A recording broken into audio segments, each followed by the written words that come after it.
Hello everyone, today we talk about Charles de Gaulle. It's like the seventh recording that I start at the beginning of the video to introduce this historical figure. I was making so many, premises and reasons why this can be considered a controversial figure, to some extent, right? It's not like, I'm discussing Hitler, then you can say, well, yeah, I understand the controversy. Like, there are people who love de Gaulle, and rightfully so for many aspects of his policy. Others that actually criticize, at least, like me, for example, the main issue personally is the fact that he was the main cause for the failure of the integrated European community of defense in the 1950s that would have brought us, 70 years, in fact, of a completely different military culture had it actually succeeded. De Gaulle is one of those figures that you can't really talk about endlessly, given not just his unitary, let's say, human path, right? The existence that covered, in fact, spanned across most of the 20th century, one of sort of the most important, if anything, privileged, like standpoints, not just even the fact that he was, of course, the head of France and of Free France during World War II. And so the symbol of the same regeneration of the uncompromised, in fact, France, which is also part of the reason why we actually look at him, right? He re-entered, liberated France at a time in which all the rest of France, basically, regardless of the myth of the French resistance, was a bit fabricated, like many things, and rightfully so for specific political reasons by the Allies, but the same. De Gaulle, in part, and things are a bit complicated after World War II. And that, I think, is extremely fascinating, mostly in a comprehensive, in a meta-historical way, if you want, considering his, say, his background, right? His actual, like, his first steps in the moment in which he was not famous by any means.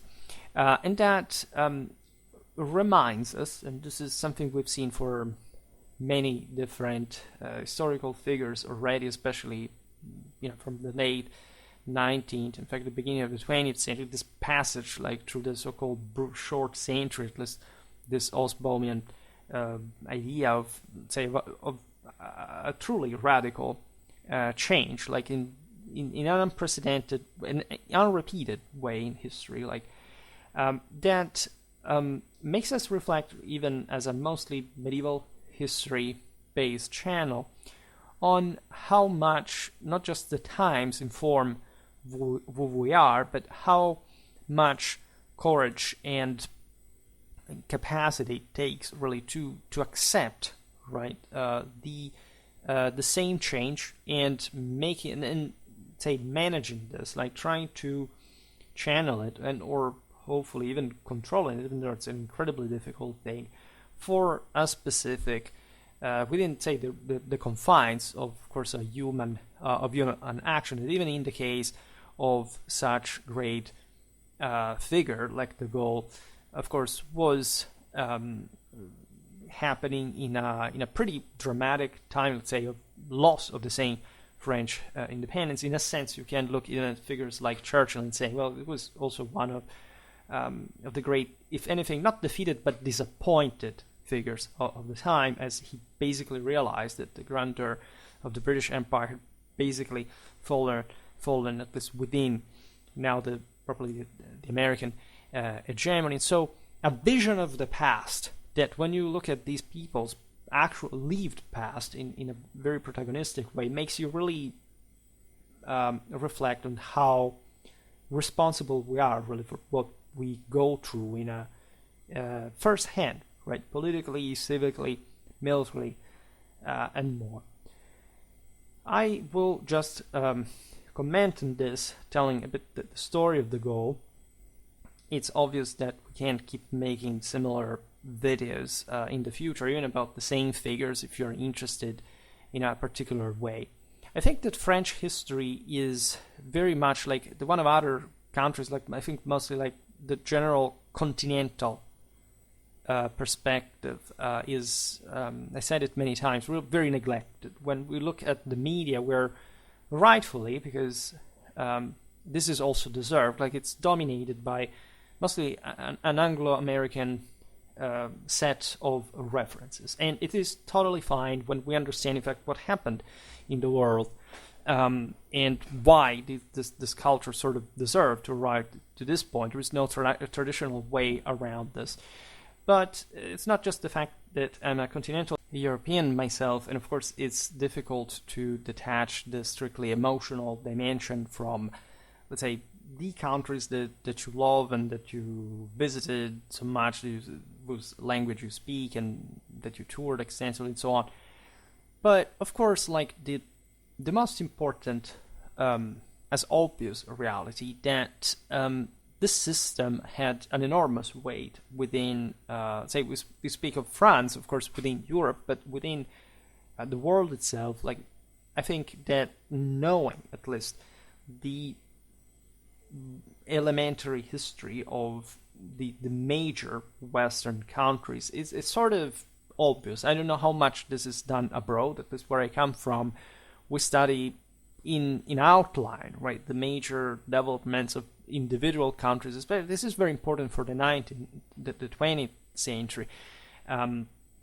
It's something I hope at least to always find as a common, say, point of reference with my interlocutors.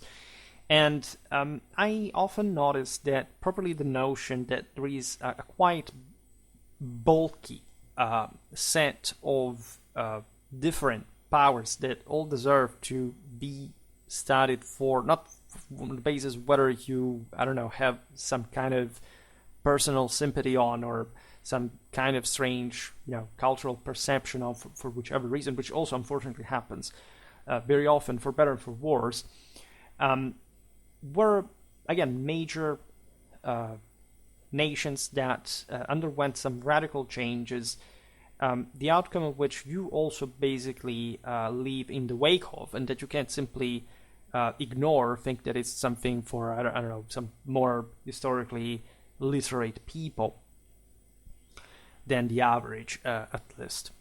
There is, of course, a wide variety of perspectives that you can look at the Gaulle from.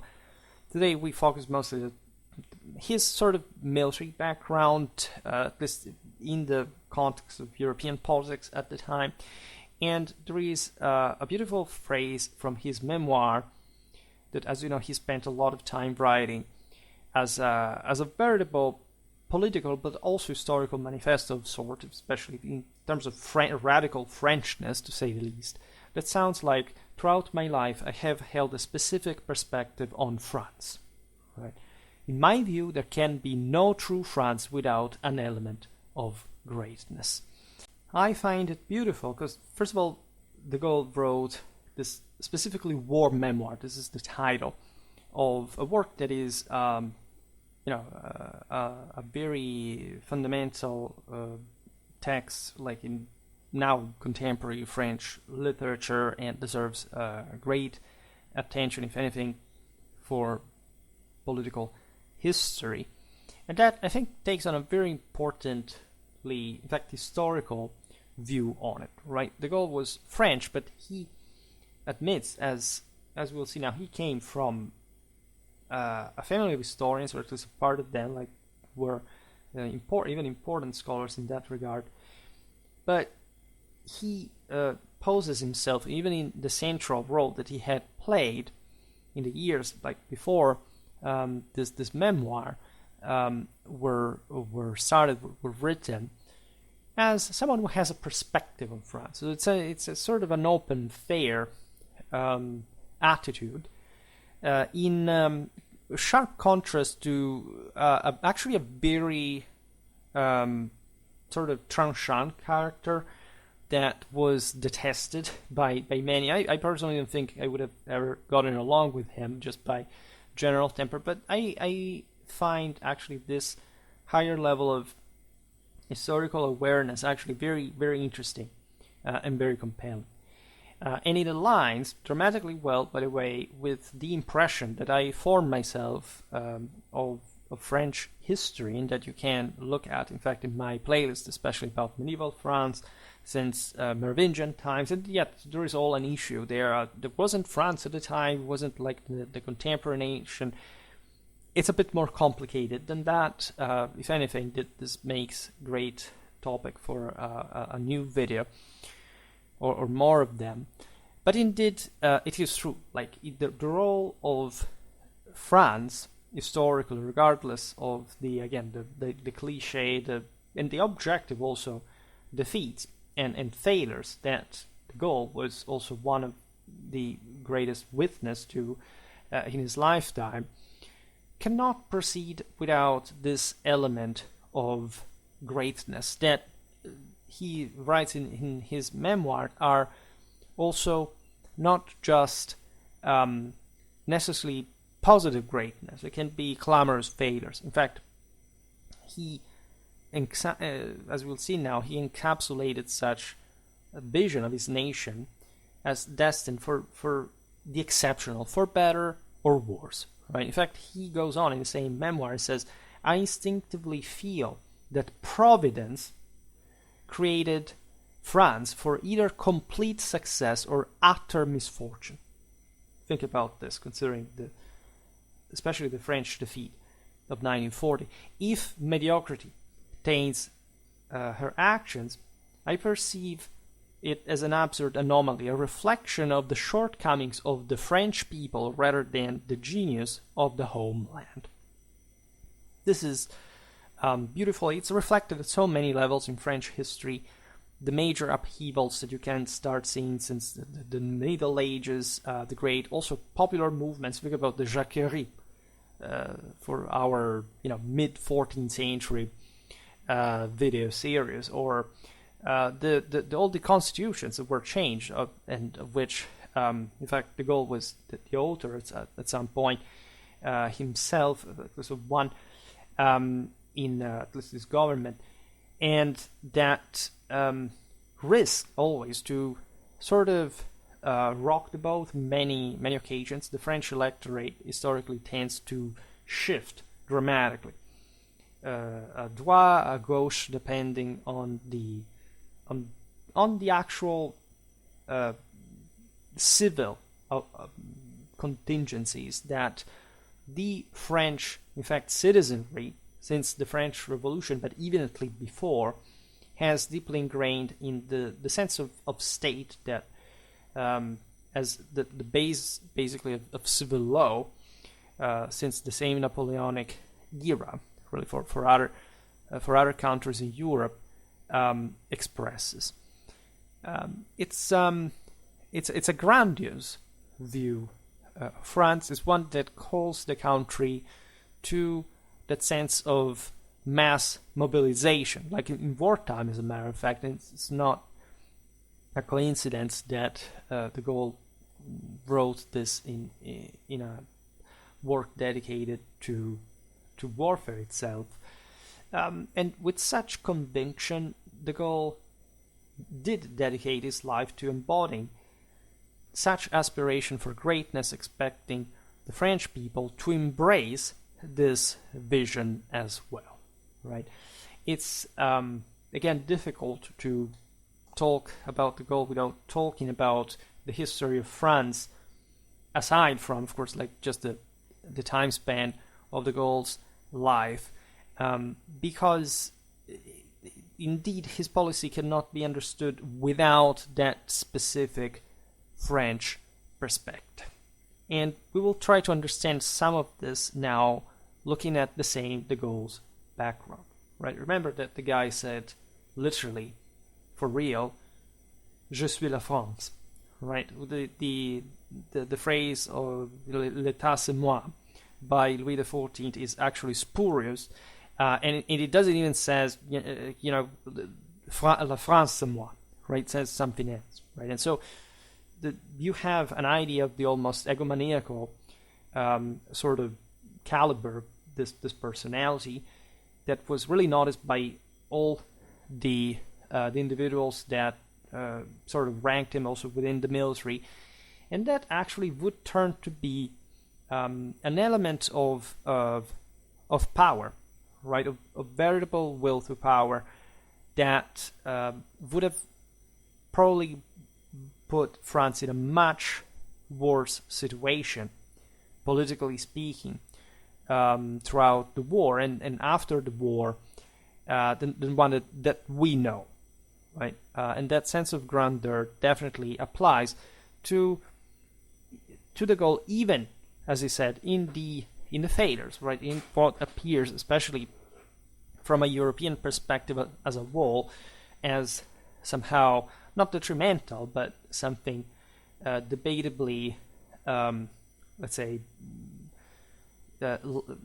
belating, right, and a further development, especially in a unitary European military.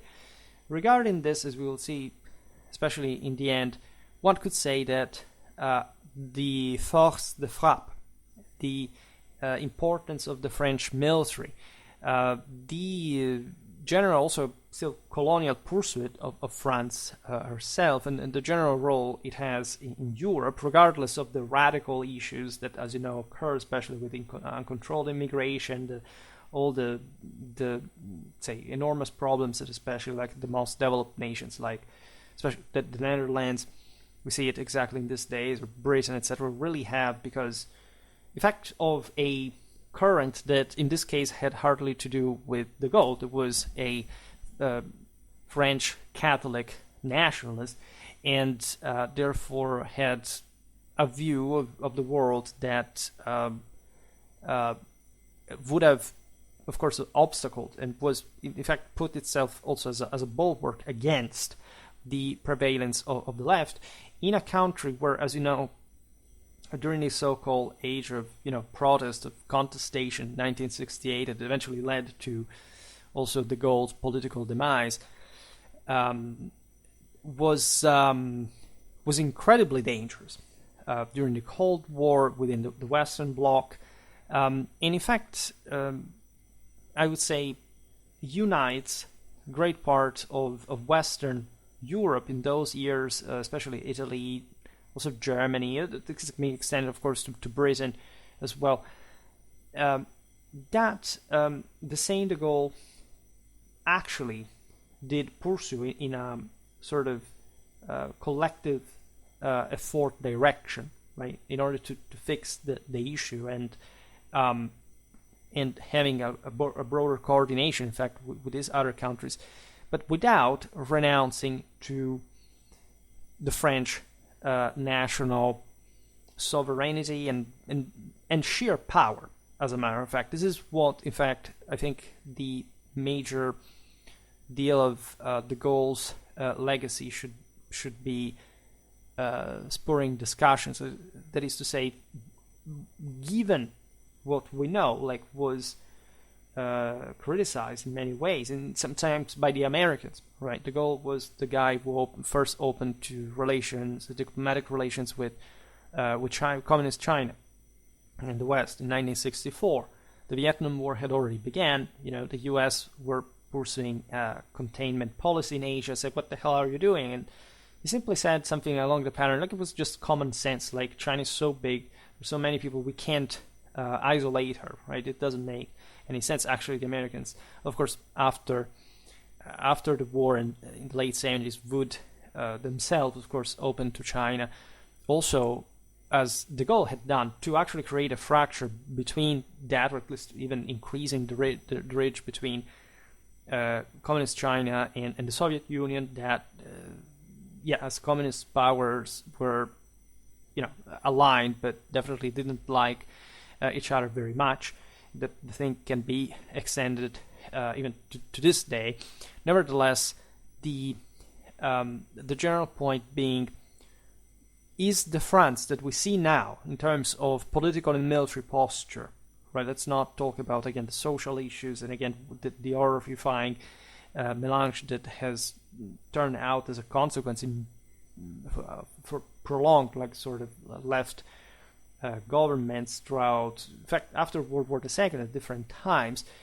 and as a fruit still of the, in part, never really settled issues that had existed in Europe and within the same France before the same war, right? Always remember that even though France was de facto a democracy, and Gaulle's government, in spite of, its, pretty heavy measures always remained, it was also named like, had in the, before the war, like, his government afterward, but talking about the swings before the war that had occurred, like we think of France as democratic, yes, but they did have themselves a government that was quasi-fascist and a government that was quasi-communist, both democratically elected, and still this is a country that sort of managed to stand its ground, at least internally, to survive that, right? But it's that complicated of a story, and you kind of have to get into like the minutiae of French political history, which are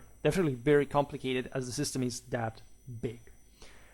Now, when you look at the Gaulle, of course, you can't avoid to see, he talked about providence, right? So his destiny as a veritable vision ingrained in this man's DNA or something, to lift France at a point from the humiliation of defeat, invasion, and submission to her perennial foe, Germany, right? Something that we forgot. Like today, we live in a Europe in which France and Germany are buddies, right? And there is being like not just a world war to produce that, but all a set of settlements that and arrangements that de Gaulle relentlessly worked at, as well as he really opened like very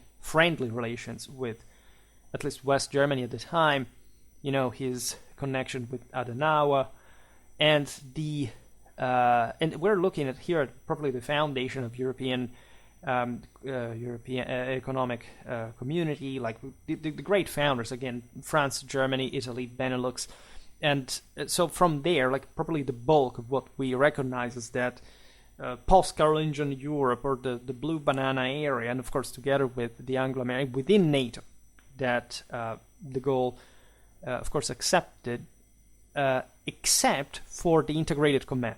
France had to remain alone, right? They reserved this prerogative of acting through, even though the same NATO doctrine, as you know, is quite flexible, at least in terms of engagement capacity, is to say every country actually goes from a military way once things have been collectively decided, his own way of enacting that. At least France still retained even a superior, like a detached, much more autonomous role of command as far as her armed forces were concerned. This is because of de Gaulle. So, in the role, in his role in French history, all the flows of the man burdened by an inflated sense of self-worth, this was definitely, again, a double-edged sword, right, revealed themselves, in fact, also as providential virtues. We talked about providence in the videos about traditional religion, and you know that that's historically like the main prerogative of leaders, right? The sense of foreseeing the future, the provideo. This is what literally the Latin means. This is also, I don't know, the etymology of wise, right? It does stem from the same etymology, the European root, foreseeing through, right? So, and seeing beyond, because this was not about just predicting a future that would have had to passively occur, but one that the leader had to make himself, right? Of course, the deep Catholic faith of Charles de Gaulle had much to do with this confidence as well. So finally, let's get to his background. Lille, right, an industrial border city contested by European powers for centuries. Becoming definitively French, meaning probably part of the French state, of the Kingdom of France at the time, only in the 17th century, during the wars of Louis XIV, the Sun King, that we routinely discuss. Charles de Gaulle was born on November the 22nd, 1890, during the Belle Époque. Consider the context here. Nevertheless, Lille is a particular location, and especially de Gaulle's house, right? An austere palace. Today there is a museum inserted, also some pictures of de Gaulle's house, overshadowed by the grand castle that commands the city. If to remember the Frenchness, right, of a previously, in fact, essentially Flemish center that historically France had absorbed through her veritable imperial expansion. We explained how France de facto acted throughout most of European history as the European empire as opposed to Germany instead. And of course, these lands were replete also with that enormous sense of nationalism among a populace that, as we've seen, for example, in northeastern France, was historically as staunchly Catholic, right? Backed, at least in here, it's a more fringe area, but overall, right, the broader world is the one probably of the core of the French nation in regional expansion. De Gaulle's life became inextricably linked to the history of the place in this regard. The Gaulle family actually resided in Paris, where his father Henri was a respected professor of history and literature at a Catholic college. By the way, the de Gaulle name seemingly has Flemish origin. It's obviously French, but it's like the Francification of a previous likely Flemish surname in some time, like back in the distant past. Charles, of course, very French, Carolingian, if you want to even say name, but of course it's a set of not of coincidences, but definitely being raised in such a staunchly nationalist Catholic French background, like everything about your identity is very much calibrated in that direction. The de Gaulle couple wished for their son to be born in their hometown because they wanted, in fact, to root him in a land markedly different from the worldly Paris of the Belle Époque. It was too much liberal, of course, for their tastes, right? Lille was the industrious, deeply Catholic, as we've seen, and sober, but not great, just to an extent, by the way. They're beautiful places, by the way. North of France, characterized by that fierce nationalism that already at that point contrasted with Paris's cosmopolitanism. And so properly a vision of France that, as we said before, like de Gaulle would embrace republicanism, democracy throughout all his life, but it was not devoid of monarchic ambitions in the process. He literally was described as a monarch like character in ambition and in sense of himself. And so also, as you know, that French statehood, whether you talk about Louis XIV or revolutionary France or Napoleon or the same, more contemporary France, is actually a pretty iron-fisted country. It's one that is established in that markedly like power concentrated in properly civil law now fashion that requires a very strong regime to be controlled, right? And again, this is not to say that France is not that hallmark of I wouldn't say even democracy or republicanism, because as you know, these are terms that do not belong quite to European tradition as we intend, but it's that sense of strength of a people through the sum of individually, autonomous forces, right? So not a gift to a parasitic estate that just wants rights without duties attached.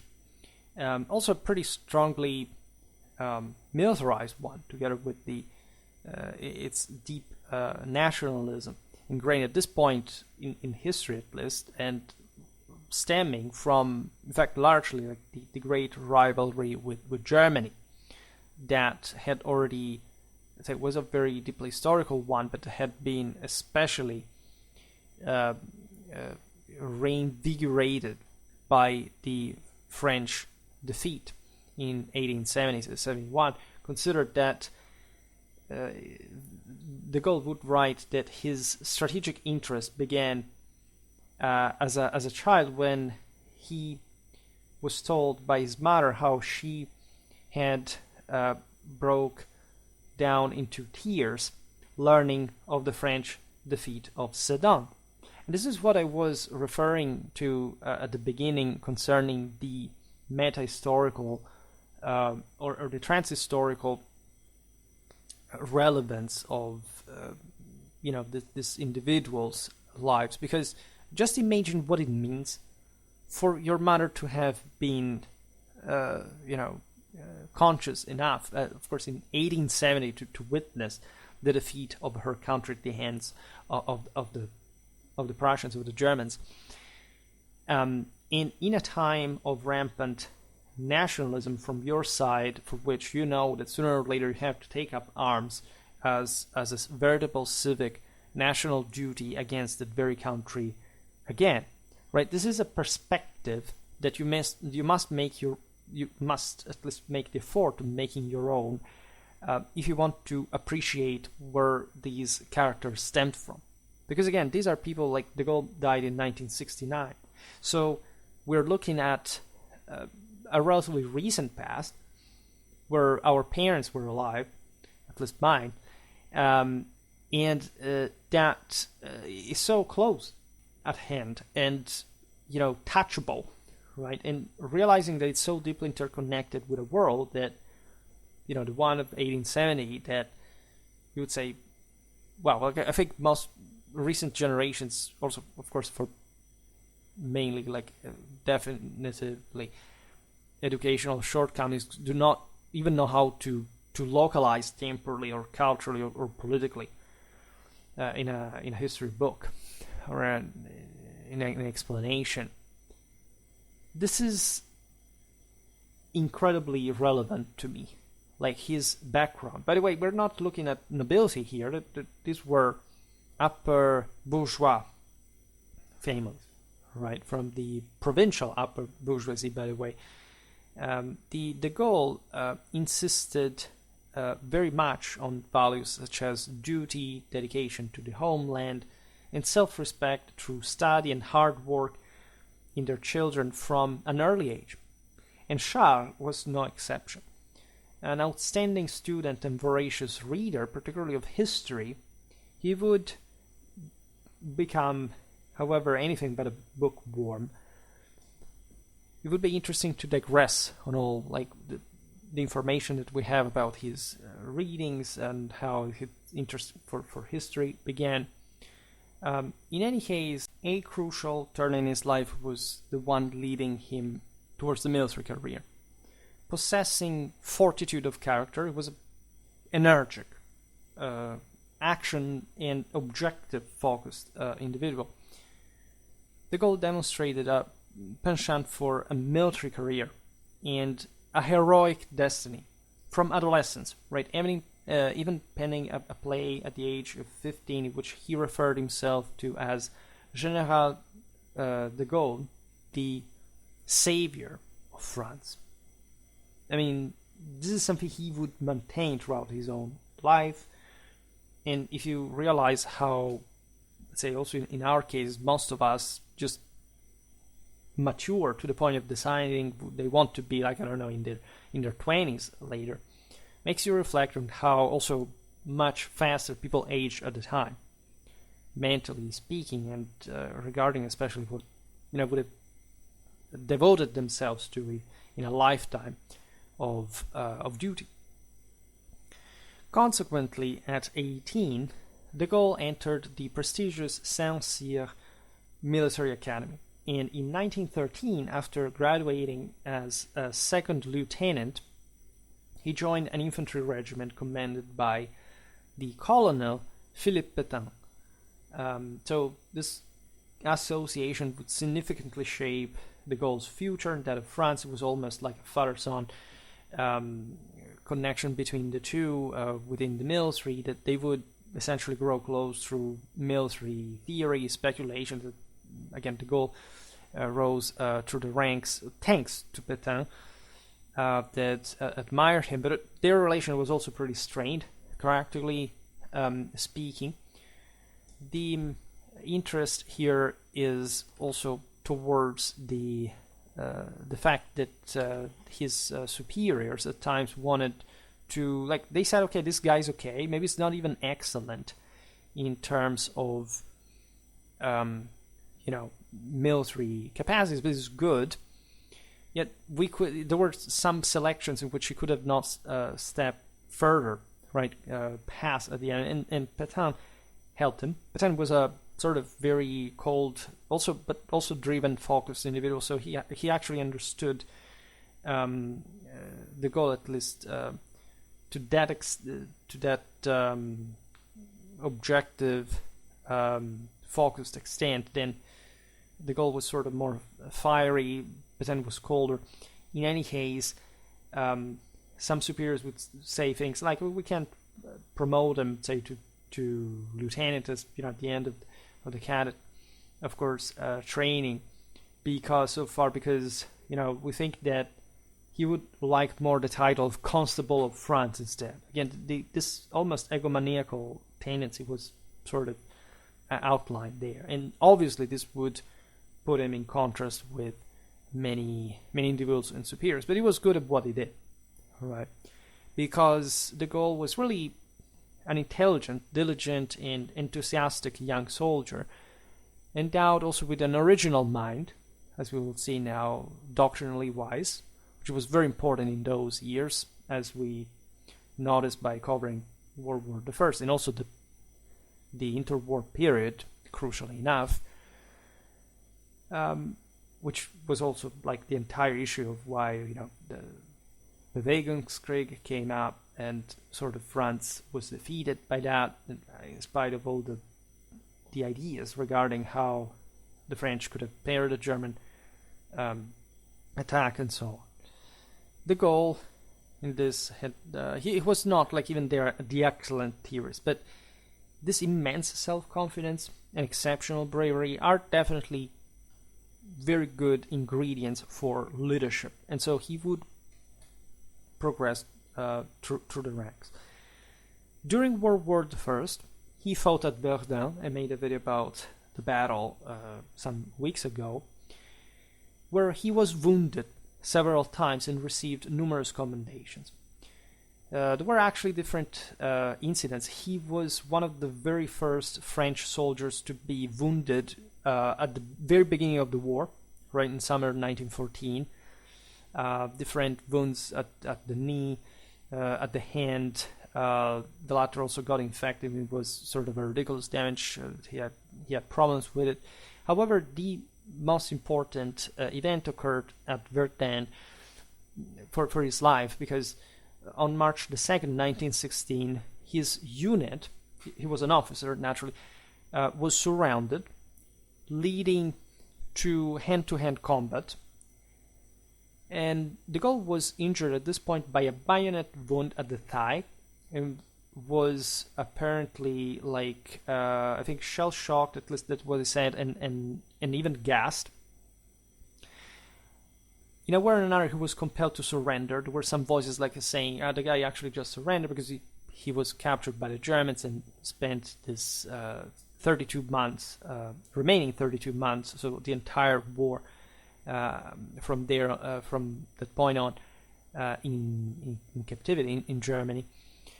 And he was compelled to surrender one or another, made prisoner. He always rejected the idea that he simply surrendered, but he was sort of stunned by the enemy weapons, and then at that point, of course, captured. In any case, this prison was a torture for him, not because he actually spent a very bad time. Like the Germans treated him, his comrades decently. Like at least different countries had some conventions, of course, already, as you know, at the time. Regardless, some episodes of countries not wanting to support their own prisoners because they said they were cowards for having surrendered in the first place. De Gaulle did not have a bad time in imprisoning, but it was torturous for him, not to bear the harshness of the tension, but the impotence and frustration of his desire to return to the battlefield. He wanted to fight. So much so that he attempted to escape 5 times. All his efforts failed. At some point, he apparently dressed up as a nurse. By the way, the guy was 196 centimeters tall. So imagine like the situation of, where did this nurse stem from? Like, in any case, the Germans relocated him to various prison camps in search for a more secure facility because they noticed he had this tendency of attempting escape. This brought de Gaulle to encounter what would become the future Soviet Marshal Mikhail Nikolaevich Tukhachevsky, that at the time was, in fact, an officer in the Tsarist army captured by the German Empire, and together with Tukhachevsky, de Gaulle discovered that they shared innovative ideas about military strategy, particularly concerning the future of maneuver warfare, concepts that he would further investigate in his studies after the war. This aspect is interesting because before the war, de Gaulle had studied, of course, military theory, not just in the academy, had already, again, written some pieces. That's where also the relation with Pétain had been, further reinforced and so on. And he essentially thought that 19th century warfare, by increasing firepower, had sort of crippled the élan, right? And so he observed that, at different times in French warfare, say at the times of Maurice de Saxe, we made a bit about him, or with Napoleonic columns, etc., it was actually hand-to-hand combat that was privileged. Like I made videos about this, specifically for the French Royal Armies, the one on the Grande Querelle, as they were, this doctrinal debates were called. We also saw that for the Prussian army of Frederick the Great. At the same time, excuse me, I drink a little. And this is a very interesting idea altogether, because if you reflect, this is not much a doctrinal issue, but more like a political statement, as you understand. It's the idea that technology somehow has ruined us, that we should focus much more on the attack. We've seen how, however, all pre-World War I doctrine, and most, of course, of the same, unavoidably, during the war, because it was also the only way you could really do anything, telling the truth, was insisting on frontal attacks, except when the same de Gaulle experimented the first bloodshed that, this frontal attacks, especially at the very beginning of the war, when the doctrine had not yet adapted, as it would do in a couple of months, fundamentally also in a very sophisticated way, that, the command had to slow a bit that down. Like there was a premature haste in the attack, even though the attack had to be hasty or something. Like you had to wait a little bit more in certain cases. These were also, say, this man had a strong mind, but there were some impressive moments when he was wounded. For example, he had to be cured for a while. In the meanwhile, a great part of his unit was, his previous unit was taken out.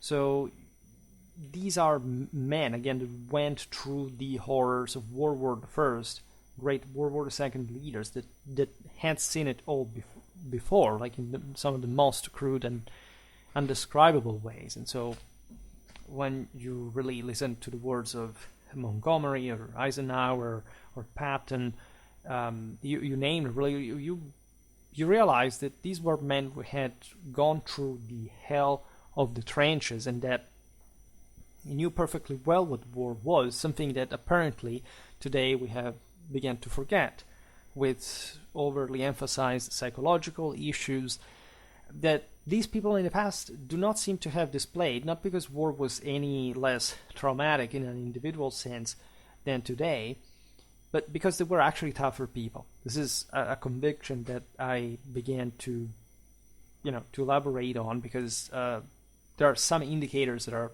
I think, incredibly clear in that direction.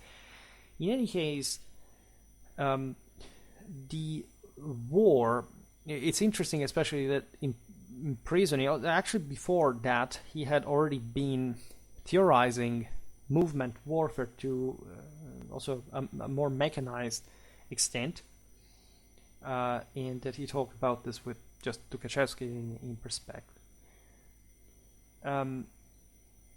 Consider that this guy, after the First World War, goes fighting again and say, phew, I survived World War I, now I'll stay away from wars as much as I can. No, this officer of the French military goes fighting with an enormous sense of Europeanness and political historical vision, of course, in the Polish army against the Bolsheviks. I made a video about the Polish-Bolshevik War, and he was he distinguished himself. He was decorated for the service there. So we're talking a person who truly had a clear international vision, and that knew so many different cultures in this regard.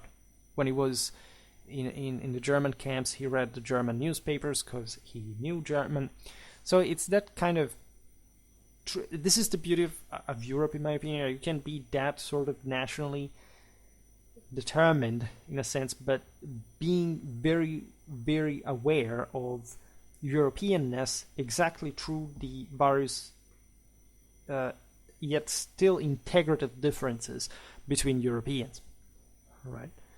And it's something that people born and raised in those times still had, especially at this sort of upper middle class level with very good education and, as you understand here, also historical background, other than just like a military involvement. So that's really where men of this stature would stem from. Now, in 1920, having achieved the rank of captain, de Gaulle met Yvonne, who was 9 years his junior. Yvonne would be his wife of a lifetime.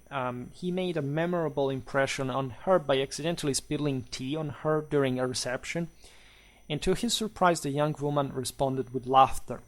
And after just 2 dates, she presented her parents with a bold ultimatum that is, it's either him or no one. And so they married in 1921, welcoming their first son, Philippe, that died. He was born in 1921. He died this year, 2024, 103, like my paternal grandfather, but he died not in 2024. But just for saying, like, that you have these veritable dinosaurs spending true time. By the way, Philippe was evidently like class 1921, already a young man by the time of World War II, and he would follow his father at that point, as we'll see now, that the head of Free France, fighting in the Atlantic, right? So we're talking about people that were just into the fray anyway. It was a matter of civic duty to go at war, right? Something that most people today have, generally speaking, forgotten, because either you do not want to go there, if not because your country has fortunately remained at peace since World War II, or you are deported to the battlefield if you don't want to be cannon fodder. That's different from what these people were at the time. There was, compared to us, an elite moral, personal, and cultural background that made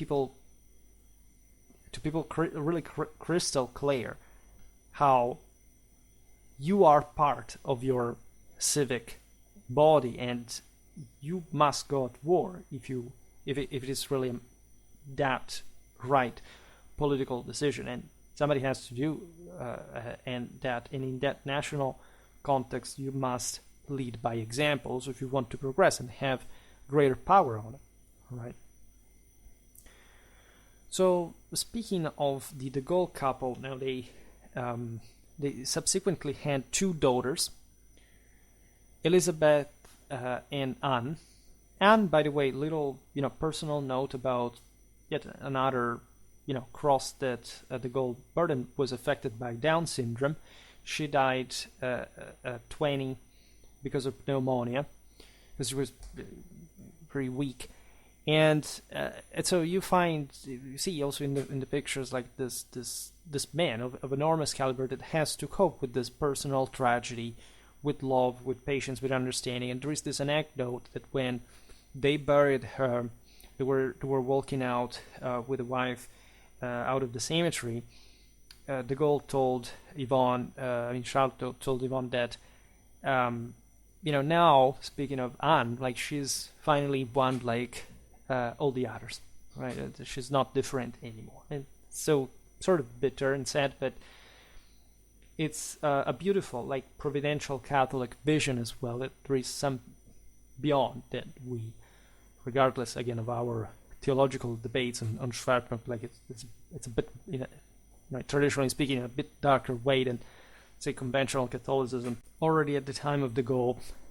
Anyway, now it's interesting because I don't know. This was also a fairly lucky family in other ways. For example, Charles' brothers all served during World War I, and they all came back alive. Interesting, considering like the broader losses of countries like France during the war. Now, Yvonne was a deeply religious and traditional woman herself. She was shy and reserved, yet occasionally revealing a surprising sense of humor. This was evident when she became later the Première Dame de France and moved to the Palais de l'Élysée, remarking, "We are going to live in a furnished apartment." It's interesting, like the broader familiar background of de Gaulle. Before we said it, his uncle was a Celticist. They had this strange sort of mix between traditional and more sort of strictly nationalistic, like in part post-traditional world, like, I don't know, all the Celtic nations had to unite, not France, but in that case they were mostly talking of, I don't know, Bretagne, at least this is what the uncle believed, Wales, Ireland, so on. So they lived in a world in which they investigated history. De Gaulle's mother had, if I'm not wrong, like British, Dutch, German, and other nationalities, background as well. However, in many ways they were quintessentially French also, as that is concerned. The civic nationality sort of makes you transcend everything. Remember, always the castle living over the same de Gaulle house, to remember that there was a France that loomed over anyway, Speaking again of Yvonne de Gaulle, she was acutely aware of the man to whom she was married and proved adept at supporting him at every stage of his life. That is very important. Now, Charles' first commander, Philippe Pétain, who achieved the rank of Marshal and was celebrated as a war hero during World War I, had become, as we've seen, a mentor to him. Recognizing de Gaulle's emerging talents, Pétain championed his career and shielded him from criticism stemming from the innovative theories espoused by this promising officer, as well as his often abrasive disposition. Pétain was that generation of World War I commander-in-chiefs that had basically substituted their predecessors after the main bloodbaths of the war, that actually had not much anything wrong in the way, at least they had been militarily carried out. I mean, those leaders were quite competent. We were talking just yesterday about Falkenhayn, Hötzendorf, Cadorna, etc. But the general feeling was that by that sort of latter part of the war, and especially after it, that of course, the dilemma of trench warfare had to be surpassed. I discussed this in the video about, in fact, how trench warfare happened. It sort of addresses also all the shortcomings to surpass trench warfare itself. In fact, it's not until after the end of the war that, say, movement warfare, especially the armored element, could surpass trench warfare. This did not happen until, doesn't matter, as you know, of course, that tanks were used also at the end of the war. They helped dynamizing the situation, but trench warfare was not surpassed until then. In Western Europe, for the main engagements that would dictate, say, Western policy and strategy, I mean, the one between the enmity between France and Germany, of course, being quite crucial for the same Britain, for the other countries that participated, the other powers participated to the war, because Europe was, if not just the exclusive center of the world, but definitely one for which, as you see, also the Americans would participate into, because of their own, of course, interest, for which we are thankful in hindsight. Now, in that sense, de Gaulle and Pétain were investigating the possibility of, say, developing the French military in innovative, futuristic, like at least, but of course quite concrete ways as well, to be ready for the next war. I should make so many videos about this topic, like how doctrinal debate occurred. Let's say an armed force were developed between the 20s and the 30s in the interwar period, because that came to, say, determine a great part of how World War II would be actually fought. And as you know, like the debacle of France in 1940 was very much sort of grounded in this initial shortcomings. And it's not like de Gaulle was such an innovative thinker, but he definitely criticized at least the main issues going on with the French military that would eventually pay for them as well. This is also a time in which, however, Pétain and de Gaulle begin having issues with one another, because Pétain is really at that top level of the French military, and de Gaulle also has, he's, a famous, say, he wasn't actually very well known at the time, but the majority of the French, but of course he was, a relevant figure in the military circles, he was known and so on, so he would write, he would very much let himself known also by journalists, etc. It was a way of self-promotion. He was, as we've seen, a dedicated soldier, but he was also a good writer, and so he would use this in many ways. The inclination towards study and writing that de Gaulle had already demonstrated in his youth blossomed in the 1930s through such intense publicist activities, where he articulated sharp critiques of official military doctrines based on his experiences at the front. He could be quite abrasive, and that's why also issues began to arise. De Gaulle closely followed the development of the French armed forces and became a fervent advocate for them, of course, in his 1934 work Vers l'armée de métier, that is to say, towards a professional army in French. He proposed the concept of a nimble professional army, smaller in size but fully motorized and well equipped with tanks. This is really interesting because he envisaged, and that's why he wasn't that dramatic military theorist. This, I think, like 100,000 infantry forces served by 3,000 tanks. He had found this proportion. So basically, the tanks had to roam around the country in just the like a shock force, molding, say, softening up the enemy and then having the infantry steamrolling him. And the question was, yes, you can, and of course no other country in the world would have had this had France developed it in his imagination, so that was the type of asymmetry was being searched for.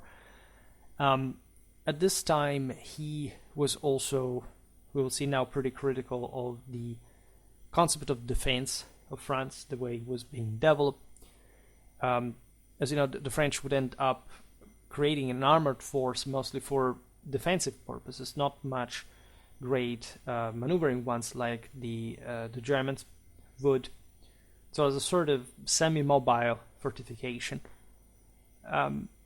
It's important to note that during this period, military discourse was crucial for France, also in very political ways. This debate, for example, between having the old national sort of mass army of riflemen supported just by artillery, the old ways and sheer force was more appealing to a more sort of left-leaning vision of history, or one that maybe more impoverished countries would opt towards, whereas having a armée de métier, as de Gaulle proposed, was a very bourgeois concept. It was fundamentally right-wing at the time, and so it was an important political statement, because if you module your armed forces in a way or another, you're also sort of allowing for a different estate or another to prevail in this. And this is very interesting. For example, I don't know, even fascist Italy at some point had this issue, like what do we do? Like, do we still have like an army like World War I of mass troops, or say a smaller, more professional, quality armored thing? But Mussolini chose like the former, for he was essentially a socialist at heart, right? So France, as we were seeing at the beginning, was pretty much swinging in this regard. The 20s, the 30s were not this great time, even for France, the winner, right? Without mentioning that, of course, since 1933, the Nazis were in power in Germany, and this, of course, didn't hide their ambitions, the pretty vocal desire to make France pay for this. By the way, de Gaulle had been an officer in the French-occupied areas of Germany, right? He was also pretty zealous as far as training of the local troops was concerned. He was stationed in Trier, for example, and he wanted to make his soldiers cross the frozen Moselle at night, and his superiors basically prevented him from doing that. So it was a quite, again, not a genius, but a guy with enormous sort of resources and energies and creativity. And everybody really noticed him for this as well, regardless of his more abrasive character that also attracted to him like some antipathies, to say the least, right? By the way, Germany had never fully adhered to the Treaty of Versailles, evading restrictions that prohibited its rearmament. Also for all those that say, oh my god, Versailles goes national. So no, it did not. Right? It is not the decisive factor that goes national. So, and it wasn't even that bad of a deal. If anything, the Treaty of Versailles was even too lenient. But it's something we'll talk about for on another occasion. And the situation for France was also rendered difficult by other factors. For example, her relations with Great Britain had seriously deteriorated, and the United States had reverted to its habitudinary isolationism. As a result, France feared that the next inevitable world war would pit France against Germany in overwhelming isolation. That would not be the case, but it was obvious that the country would have had to take the full brunt of a German offensive had not the French invaded. As you know, there's a huge debate regarding what the ruse de guerre, the fact that, you know, when Hitler invaded Poland with the Soviet Union, France and Britain declared war on Germany, but there was no military activity on the border with Western Germany. But we will explain also in other videos why that was the case.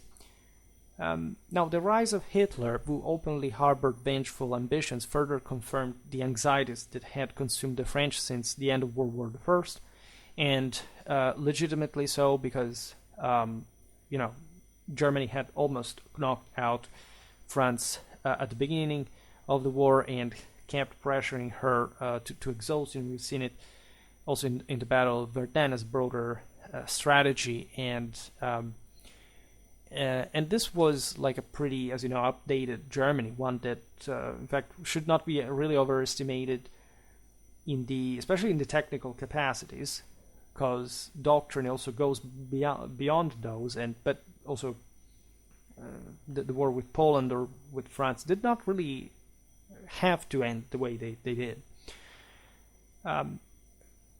France's defensive strategy, and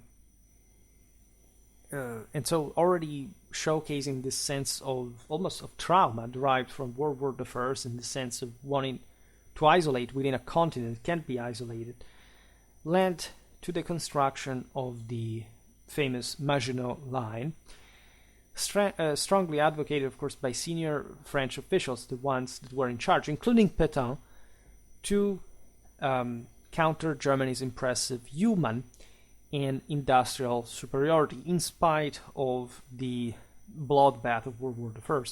Now, contrary to the rationale behind the Maginot Line, de Gaulle's ideas, regardless, as we've seen, of their theoretical merits, served as a critique of the French leadership's decision to squander vast sums of the national budget on an elaborate yet dubious defensive project.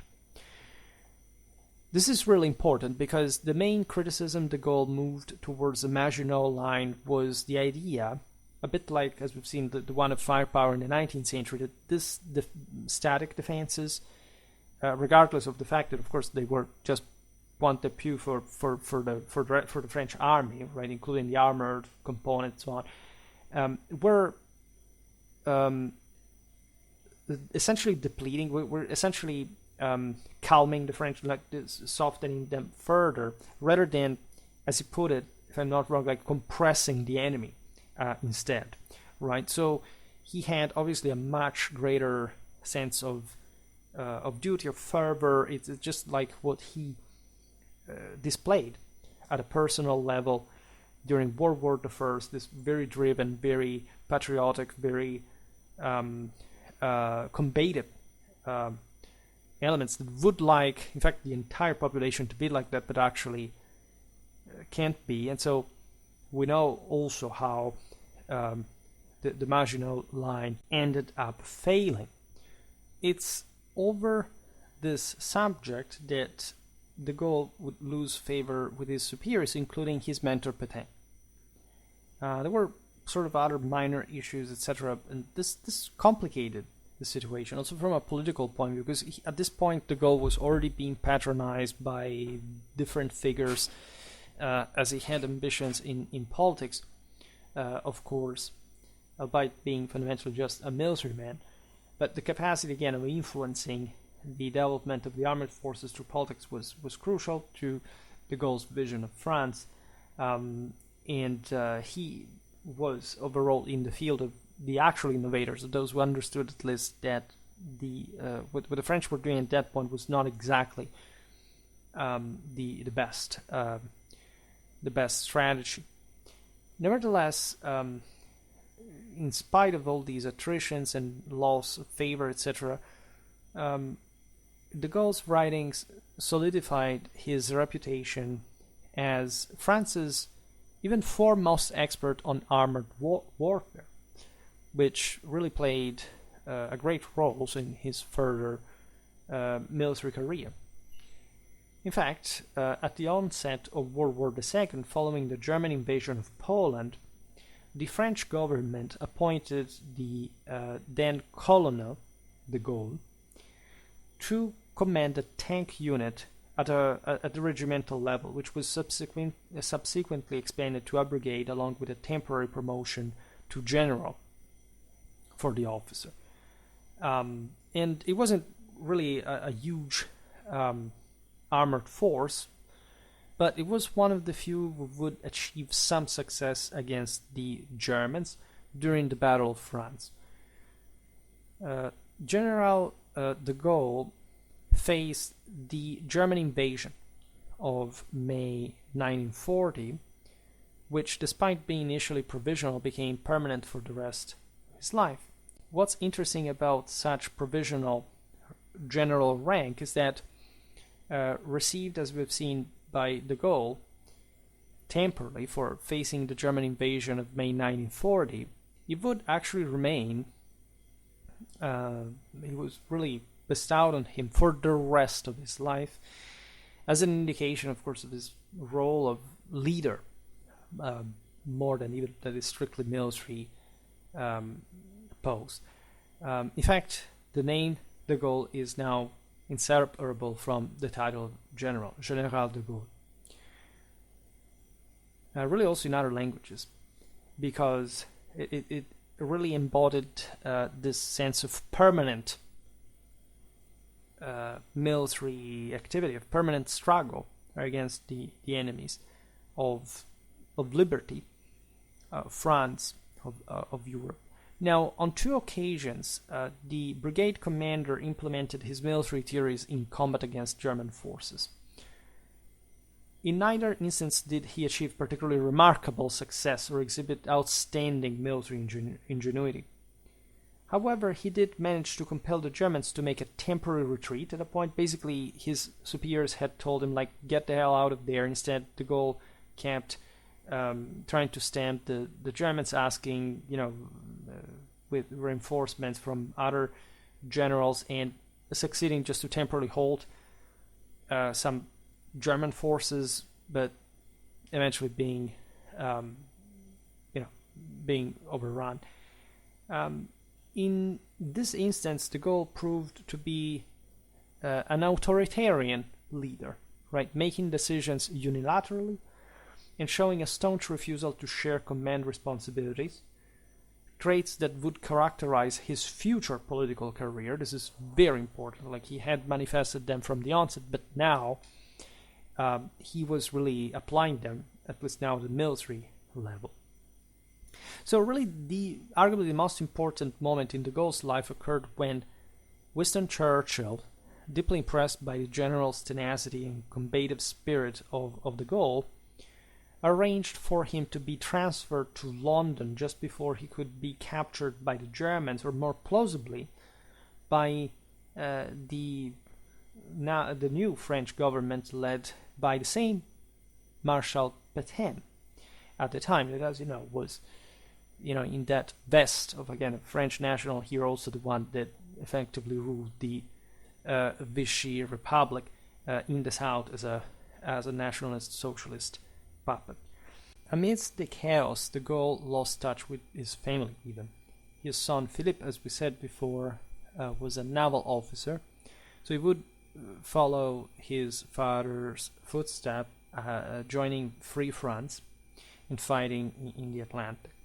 Yvonne and their 2 daughters took the last ferry to England on their own accord in spring 1940, ultimately reuniting with him there.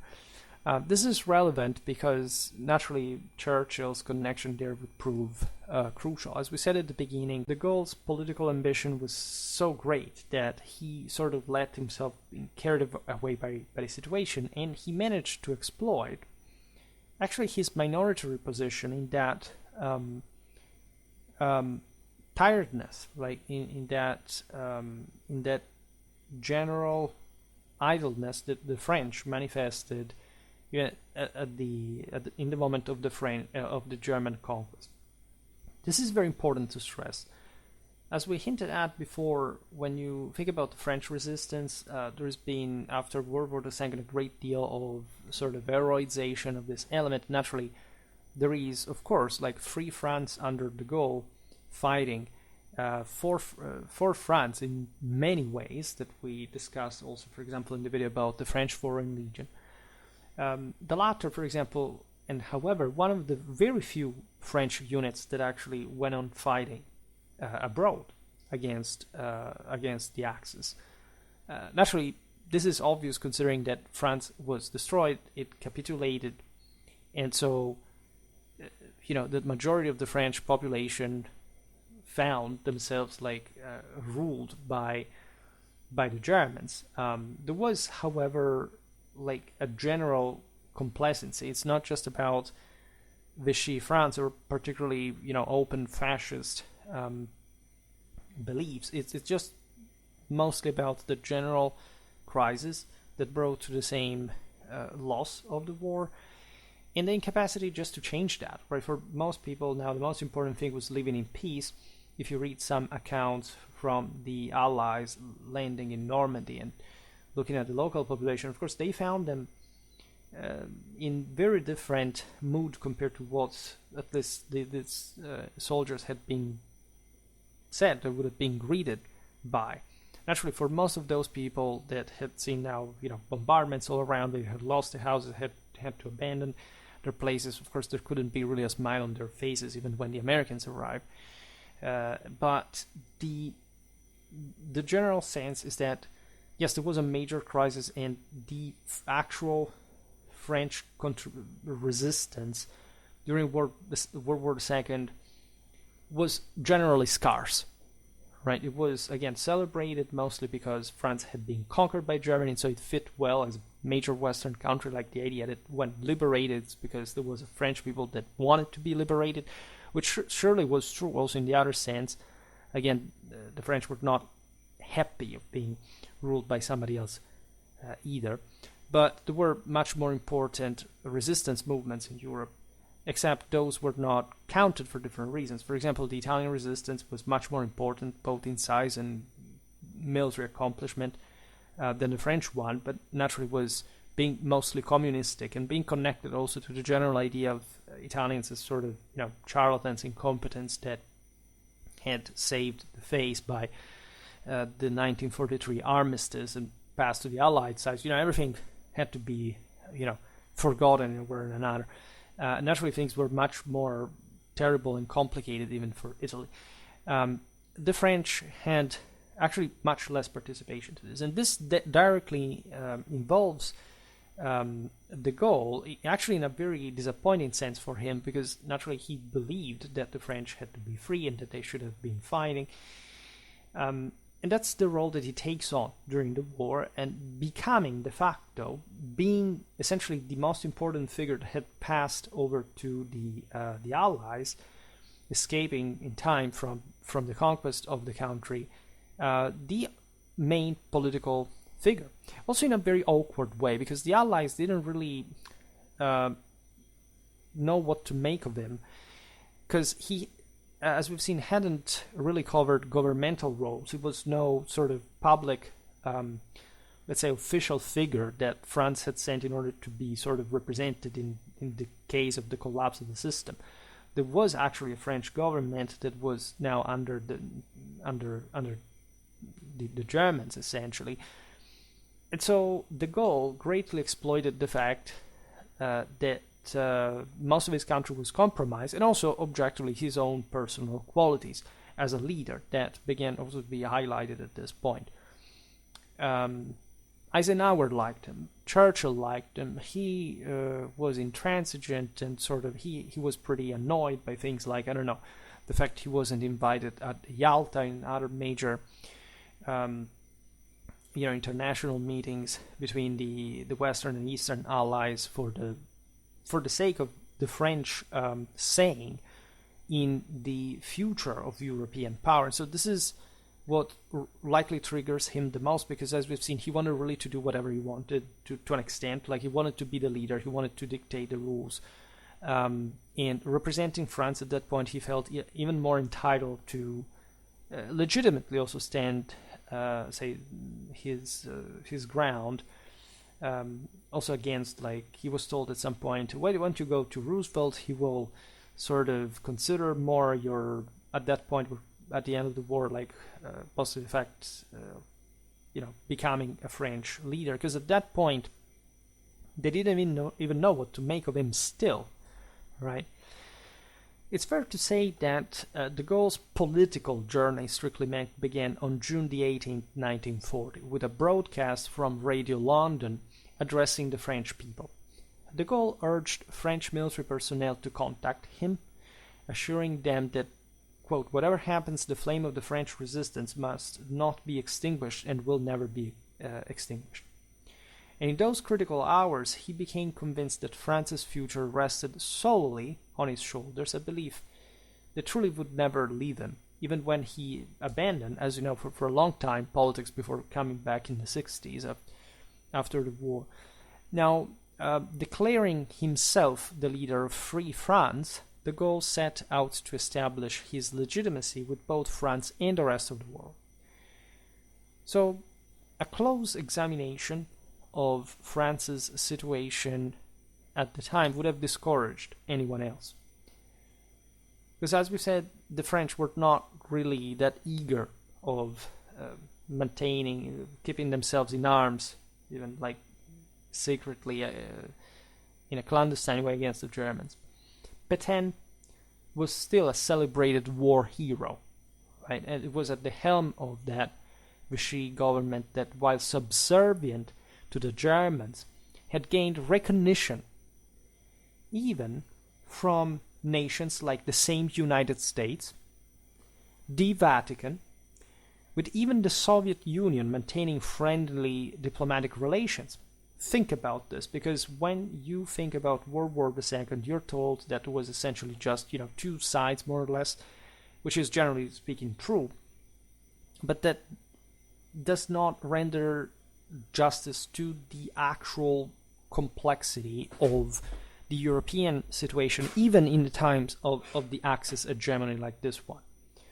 The point with this all is very important, and we will have to see it for Vichy France, is that, of course, this was the only kind of actual political territorial reality that France had maintained, like on its soil, right? So the sense is that other countries had to refer to what was ultimately, even though a puppet, de facto independent country like the southern France of Vichy, for which also the Americans had a dialogue with this, the Pope had a dialogue with this, and even the Russians. It was an interesting middle ground where sort of lots of interesting aspects about the, also clandestine activity actually occurring in Vichy France, on the Mediterranean, connected with the sense also of North Africa, so the French colonies. I don't know, Casablanca is somehow reminiscent. There are some details of that. I love that movie. It's my favorite movie, by the way. So among the French political factions, by the way, you had even, of course, the communists adhering to Moscow's directive of not undermining, at that time, the Ribbentrop-Molotov Pact of the Nazi-Soviet alliance. It was going on still, at least for a while before, of course, Barbarossa.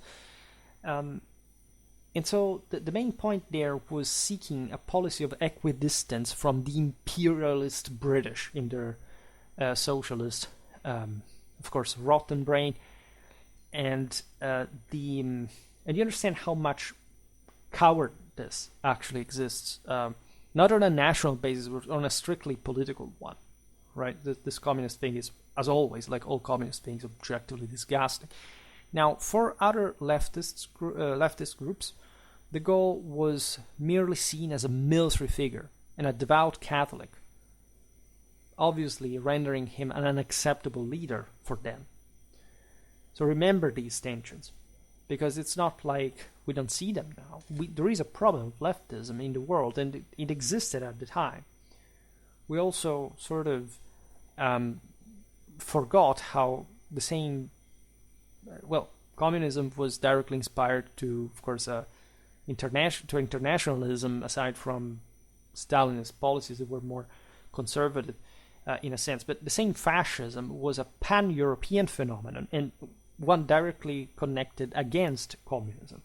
So you can't quite simply say, because this is how we see World War II, because in the main narrative that we're exposed to, like, France did this, Germany did that, Britain did that, but there were lots of different shades within the same countries. It's like today, just look at how many sort of weird political twists we found out just because of particular events around the world. and there were actually actual neo-Nazis in the United States, fascists in Britain. You have this impending, communist threat that would definitely also increase even after the Cold War. So it's a huge deal, all in all, and we should really, in many ways, readjust, not redraw, like not rewrite like the history of World War II, but making people aware of what people of the time actually believed and why, right? By the way, on the right was a bit like a similar problem, because de Gaulle's opposition to the popular Marshal Pétain worked against him as well. Right? There were many French right-wingers that said de Gaulle is not our guy. There were many collaborationists, and this is exactly the point of Vichy's government. There was, in fact, like essentially a fascist, para-fascist power. Right, we could make some videos about that. Needless to say, given this picture and the general dismay after the French defeat, like de Gaulle was not, it was not just even a particularly famous, but also not a well-liked leader to begin with, at least. He eventually would build a reputation, but he was just like being a French leader in exile without ever having really any governmental, formal, official, public recognition from a French power, which is awkward again, also for the Allies. Now, among the British, few sympathized with de Gaulle, and even his ally, Winston Churchill, found their relationship tumultuous. At best, they actually liked each other. I think deep inside they were also pretty similar to an extent, temperamentally, characterally. But of course there was this greater rigidity, stamping fit from the Gaulle side that was sort of expressing all the drama of the French nation in that situation. Now, the situation with American President Roosevelt was even more strained. Roosevelt chose to recognize, for example, the Badoglio government in Italy before acknowledging de Gaulle's French government in exile. So basically, they recognized more like the post-fascist and still de facto, Axis government of Italy before the armistice, before de Gaulle's French government was recognized. Also, Roosevelt imposed a strict veto on de Gaulle's participation in conferences with both Stalin and Churchill. It was the Americans that had not wanted de Gaulle in between. And despite these challenges, de Gaulle's steadfastness, often dismissed as stubbornness, combined with an unexpected political acumen and relentless activism, gradually established him as the sole French representative for the Allies. That objectively had no choice. Like, the only France aligned with the United States, Great Britain, and the Soviet Union was de Gaulle's France, whatever that was, right? So none of the other French exiles could match his charisma, determination, or deep commitment to the French cause. He was just a character on his own, an incredibly bold, ambitious, and also, like, again, very difficult to handle individual, but still one that objectively was fighting for the right side, and with pretty clearly and obviously defensive ideas towards his nations in the world, which made him really like a heroic figure in this pretty dire situation, which you wouldn't know even what the world was going to begin with. France could be lost forever to at least the Axis. Now, while only a few figures and 3 battalions of the Foreign Legion rallied around de Gaulle in June 1940, over time additional colonies joined him. And within the motherland, the resistance found in him the strength, drive, and courage it needed. This is very important. There have been issues at the beginning of the war because, given the vast French possessions overseas, at some point the British had also to sink some French ships without French sailors into it to avoid them falling to the Axis. Hence, as given the French ultimate capitulation, there were all these various countries around the world that decided to stick with France, also because Britain, the United States were sort of the most globally connected point of reference for also countries that were run by the French there, right? So we've seen in the video about the French Foreign Legion as well how this incredibly devout unit made of foreigners largely stuck with the Gaulle, which is beautiful. In fact, they fought, and we have seen the French Foreign Legion curriculum during World War II, where they really harvested glory and proved what tough of a unit really were. The battle of Ber Kabir against the Italians is really glamorous, right? That was an incredibly ferocious engagement. And regardless of what I said before, of course, I don't want to be ungrateful towards the French resistance that, of course, did help greatly the Allied cause. Just, again, could have been a bigger thing had there been sort of more determination from the French overall.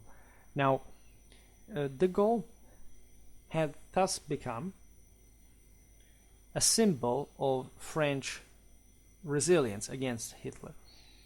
A critical factor in de Gaulle's rise was the profound respect and mutual admiration he forged with General Dwight Eisenhower, Commander-in-Chief of the American Army. Eisenhower recognized the fighting spirit displayed by free French soldiers in North Africa. He was really impressed by that. And more importantly, the U.S. Commander acknowledged the significance of de Gaulle's extensive recruitment efforts in the French colonies, right? So troops equipped by the Americans, right, with U.S. weapons, who would fight in North Africa, in Italy, and eventually contribute to the liberation of France. And that's also relevant. The general had unique ability to instill a sense of national pride in his compatriots, a spirit that mirrored his own. So Eisenhower agreed to have de Gaulle's forces enter Paris first. Symbolically, it was very important alongside partisan fighters on August 25th, 1944. Apparently, Churchill cried when entering Paris. It was a sort of very relevant movement. This is just after, by the way, the 6 days of intense combat to dislodge the Germans that, by the way, bombarded Paris in retaliation, killing thousands of people in revenge. But this is what happened. I made, because of the 80th anniversary of Operation Overlord in June, a mini-series about, in fact, the Battle of Normandy. If you're interested, France was redeeming herself from the humiliations it had endured. I don't need here to descend into the sort of obvious situation, all what the French forces fought for and during especially 1944, 1945, as they were gaining mass through the liberation of France. They liberated Strasbourg, for example, in Alsace, so a great deal of French revanchism there. This is what earned definitely the recognition of French participation, a substantial contribution to the liberation of Europe, which had been prevented by the general obedience to the Axis up to 1944. So there is a lot of enthusiasm, needless to say. Remember de Gaulle's fanatic love for the French nation, the French people. He made his entrance into Paris while the last remnants of German resistance were still being subdued in parts of the city. So as he approached Notre Dame, he became a target for militia loyal to Vichy, prompting his guards to return fire and resulting in a fierce exchange. It's been estimated that de Gaulle underwent 30 assassination attempts during his lifetime. But that's how really motivated he was, how many enemies he had, but how much he managed to stay at the helm for better, for worse, in some of the most crucial times of in French history. In fact, on that occasion, for example, de Gaulle maintained a steady composure. Consider that somebody shooting at you, like especially if you are almost 2 meters tall, means that you're such an obvious target, right? And in the love for Paris, the love for Notre Dame, and all the symbolism of the French grandeur, were more important than that. And such a leader was sure again of his providential role, and he wasn't scared about it. The provisional government that de Gaulle led in France encompassed all the forces involved in the liberation, including, of course, like this happens after the war, also in the Western Bloc, the communists, which rendered it, of course, unpopular in Washington, but it was kind of unavoidable in that situation, considering that also many French resistant members were, of course, not particularly from the right side of the aisle. Nevertheless, there were, by the way, and de Gaulle demonstrated his ability to maintain control and restore order in the country using his own forces, thereby averting military occupation by the Allies. This was really important for French autonomy, and successfully managing the transition to full national sovereignty without external interference. This was actually a very underrated masterpiece of this all. By the way, it's not like everything was going so limpidly and happily. The French were really harsh. Notoriously, being captured by the French during World War II wasn't a good experience. There wasn't just a famous rape culture in the French armed forces, but many German prisoners were just shot on the spot. Bad things happened pretty much everywhere, but of course, by scale, what was happening among the Allies, at least the Western Allies especially, cannot compare with what, say, the Nazis especially were doing. I made a mini-series about the SS a couple of months ago. You can look at that, by the way. There were also, famously enough, many Frenchmen.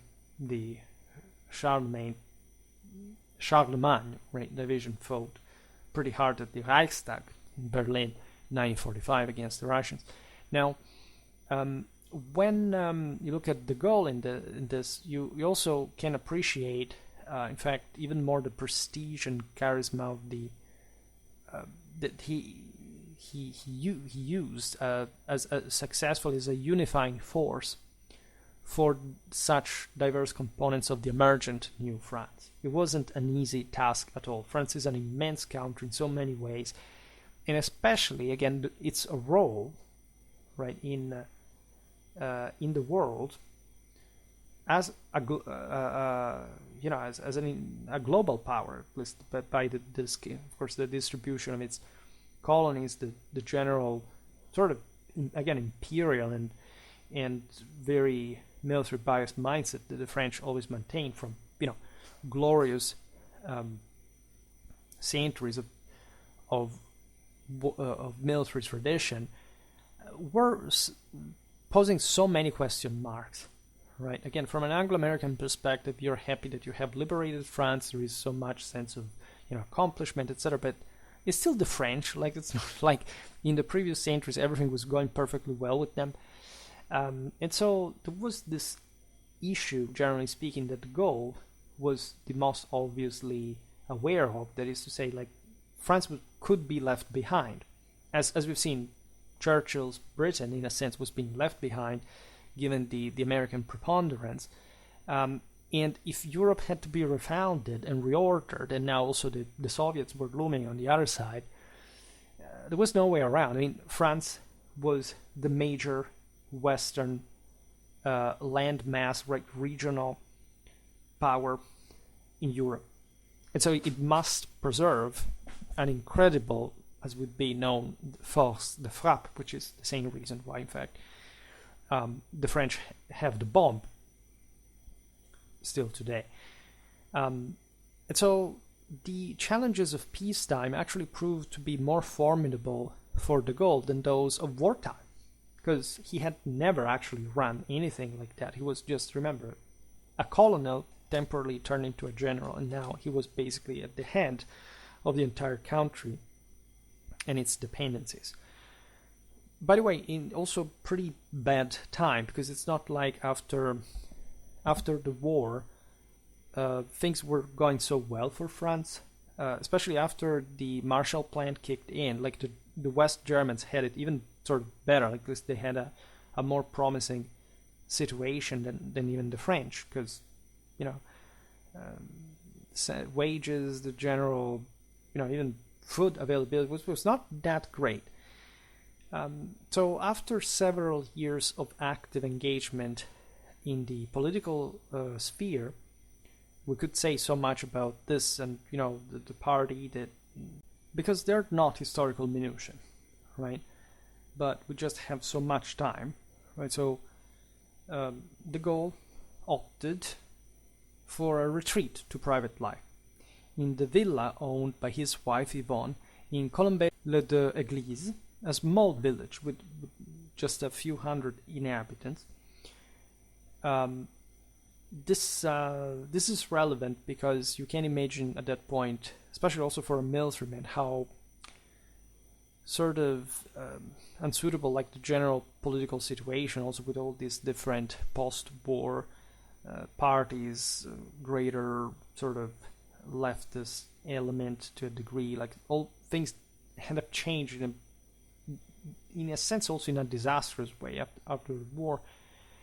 In an ideological sense, de Gaulle says literally, if Jeanne d'Arc had gotten married, we wouldn't remember her really for who she was. And so I have to, let's say, come back to private life, having saved France from the external, almost a Caesar-like, accomplishment.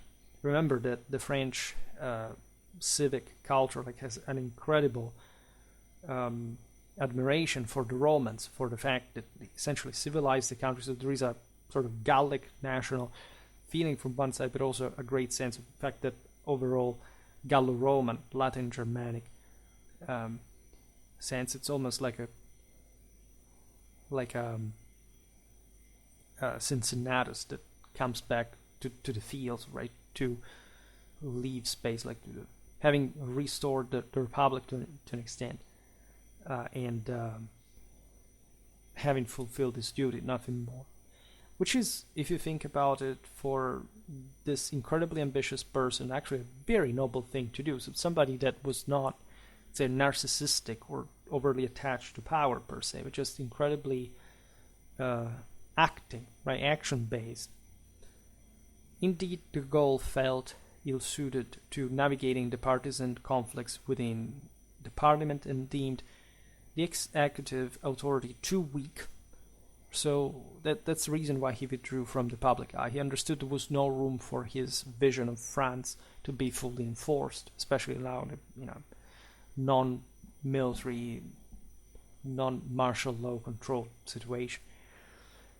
However, France called upon him once more in 1958, in a very different situation, when the Algerian revolt for independence precipitated a crisis that nearly plunged the country into civil war. Right? Only de Gaulle possessed the necessary authority to impose a resolution. in this incredibly torn French situation, again, always struggling, almost on the brink of an actual revolution. This was realistic. It was not the only time in France after World War II that a revolution could break out, a real revolution, not like, some political party changes at the top.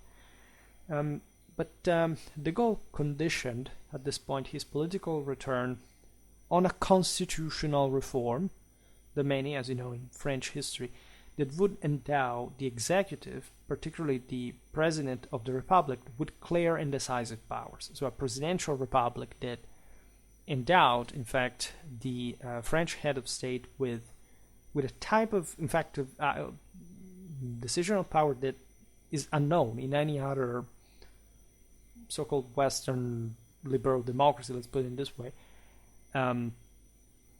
ever. Like, not even in proportion to the individual country, not even the president of the United States, of course, lots of check and balances, is as powerful as the French president.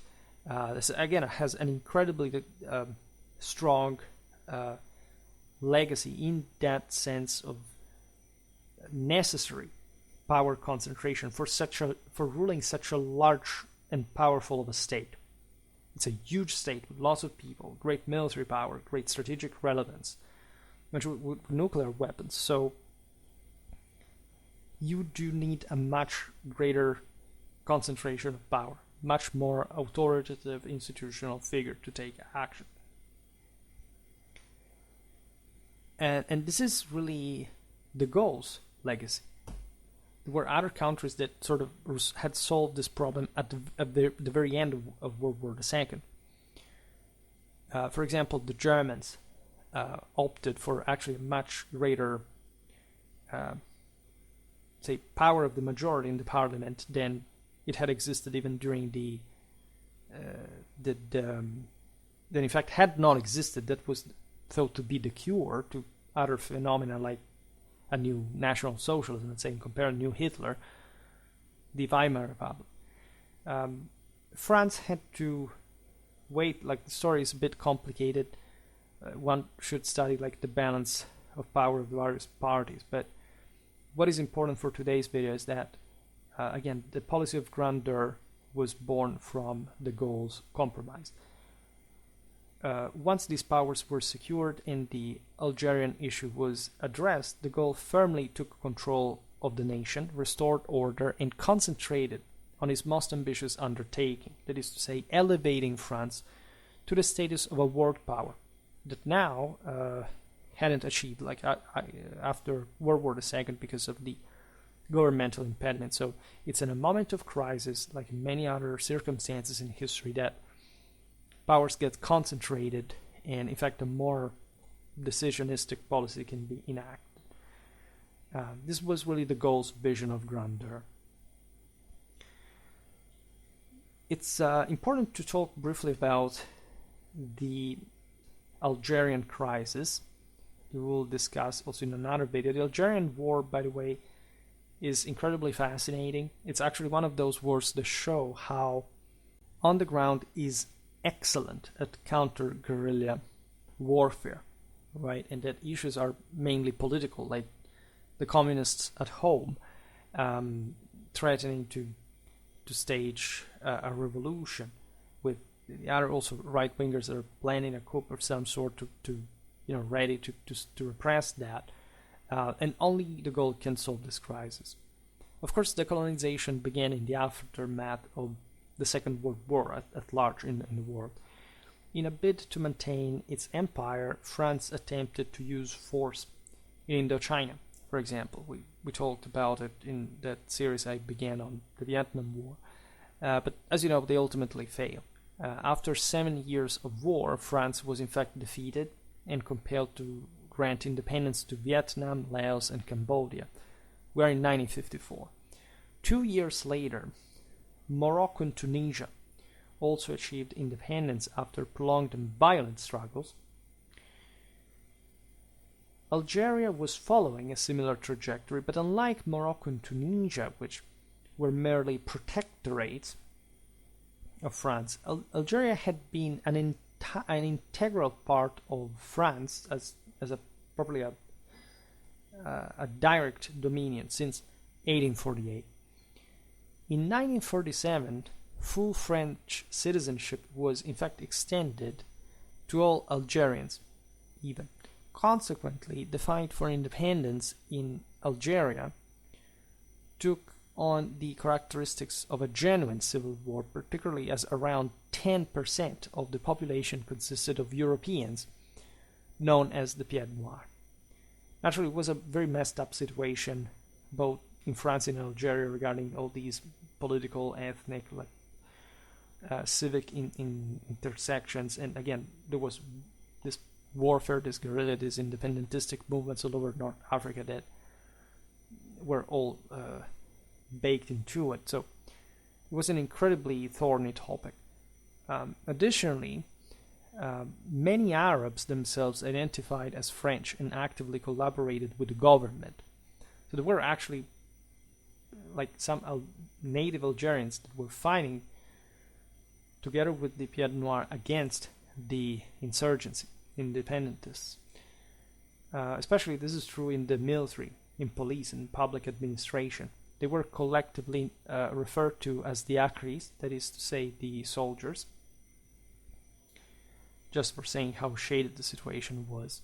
And so war broke out in 1954 with the National Liberation Front, the FNL, emerging as the most influential independence movement, determined to use any means necessary, including terrorism, to achieve their goals. Government forces struggled to suppress the FNL, which rapidly gained popular support. The staunchest Pied Noir vehemently opposed, of course, to Algerian independence, and contributed to the intensification of violence with a series of bombings and retaliatory attacks. Bolstered by the expanded constitutional powers granted by the 1958 referendum, the President de Gaulle sought to initiate peace talks with the FNL, resisting pressure from the Pied Noir in 1960 and the following year's military revolt. This revolt was led by the infamous organization of, it's the Organisation Armée Secrète, OAS, that is the secret armed organization, responsible for hundreds of attacks, both Algeria and France, as well as numerous assassination attempts on de Gaulle himself, who had become their sworn enemy. And so, to suppress the military uprising, de Gaulle appeared on television in his general's uniform on April the 23rd, 1961, urging the French people, especially the military, to defy the rebels in a strong display of personal authority. After approximately 1.5 million deaths across all parties involved in the war, Algeria finally achieved independence in 1962, following the positive results of two confirmatory referendums held in both France and Algeria. This subsequent exodus of nearly 1 million Pied Noir and Acris to France, the largest such movement since the end of the Second World War, created significant social challenges for the country, the repercussions of which are still felt today. In many ways, it's a plague from which France has never fully recovered in. So, it's not like, again, strictly mainland France issues were not compounding further, like new crises and greater issues. But regarding, in fact, de Gaulle's idea of French power in the world, in fact, we can't say that the general was looking at it in a somehow utopian fashion. Like, after equipping the nation with nuclear capabilities, de Gaulle sought to maximize French autonomy amid the two global blocs, so to say. He was there's an interestingly shaded view of Europe that is typically French, right? The sense of European unity in France basically encompasses basically anything stretching from the Atlantic to the Urals, so including Russia. And at the point, the Warsaw Pact nations as well. And naturally, at the time, during the Cold War, this was not really possible. It's something that France really wants to do. I mean, objectively, like, I don't want to digress on this topic specifically, but, you know, the West should take over the entirety of Eastern Europe, right? European, Russia included. I mean, it's just an obvious thing. There is actually nothing bad about it, on the contrary. And in fact, I personally like very much this French idea at large, right? The idea of even a crumbling or weakened Russia that can basically give way to some sort of more Western aligned reality. There is also a general national perspective that is typical of France, which is paradoxical. I mean, it's as if the French wanted this huge European empire in which they're basically the most important element, you know, in a, well, of course, so many problems in between. What about Germany, etc.? So at the time, I mean, even the Germany issue was not settled with the two Germanys. You can imagine, like, the entire situation, like, so that this incongruence even undermined the potential progress within the same European economic community. Like, for de Gaulle, this organism served merely as a means to safeguard French interests. Right? This was, as we said before, one of the limits of de Gaulle. Because again, yes, today we have a more hawkish and sort of warlike France that is rightfully, you know, proud about its own centrality in Europe. But let's say a more integrated European defense would have surely provided with some greater autonomy to Europe as a whole. And France at that point, it's just like today, like it's fundamentally already within that, except the formalities of it still have not been processed, right? There's a great sense, of course, of national identity still, in spite of all, and so a general idea of sovereignty that still doesn't make us take off as a veritable European Union, right? A union of European states with a common military, etc. There are steps in that direction, but the let's say this were significantly hampered in historical perspective by de Gaulle's policy. For example, remember when Thatcher said that, you know, Europe had to be, that the European Union must exist, you know, and that Britain had to be part of the European Union just for the Brexiters, let's say. Well, de Gaulle at the time consistently opposed including Great Britain in the community, seeing it as a sort of Trojan horse for the United States, which also was somehow ridiculous, right? Because it's not like the British, by the way, hadn't their own partial grievances and sort of, you know, will to national autonomy. But it is essentially de Gaulle's nationalistic, again, exclusivism to a degree that resisted any strengthening of European communal institutions or genuine integration among member states. Also in the aforementioned European economic community as well, which was yet another, not just from a military point of view, but a political one, but also an economical one that is very important to begin with. Of course, France had been into the foundation of that for Europe itself, one of the founders with most important countries in Europe, but that degree, like, of extending the system to even just, I don't know, Britain seemed like beyond his comprehension. De Gaulle inspired to construct a European Union himself, but grounded in what he perceived as the reality of course, still say it's not much like about the sovereignty, obviously, of independent nation states, but still with distinct interests, right? He thought not of an integration of states towards a single direction, but rather like a general, connection, but still with more important individual pursuits that could, of course, enter general conflict with the others, which was becoming anachronistic. But that must be understood also because of the fact that Europe was split in two at this point.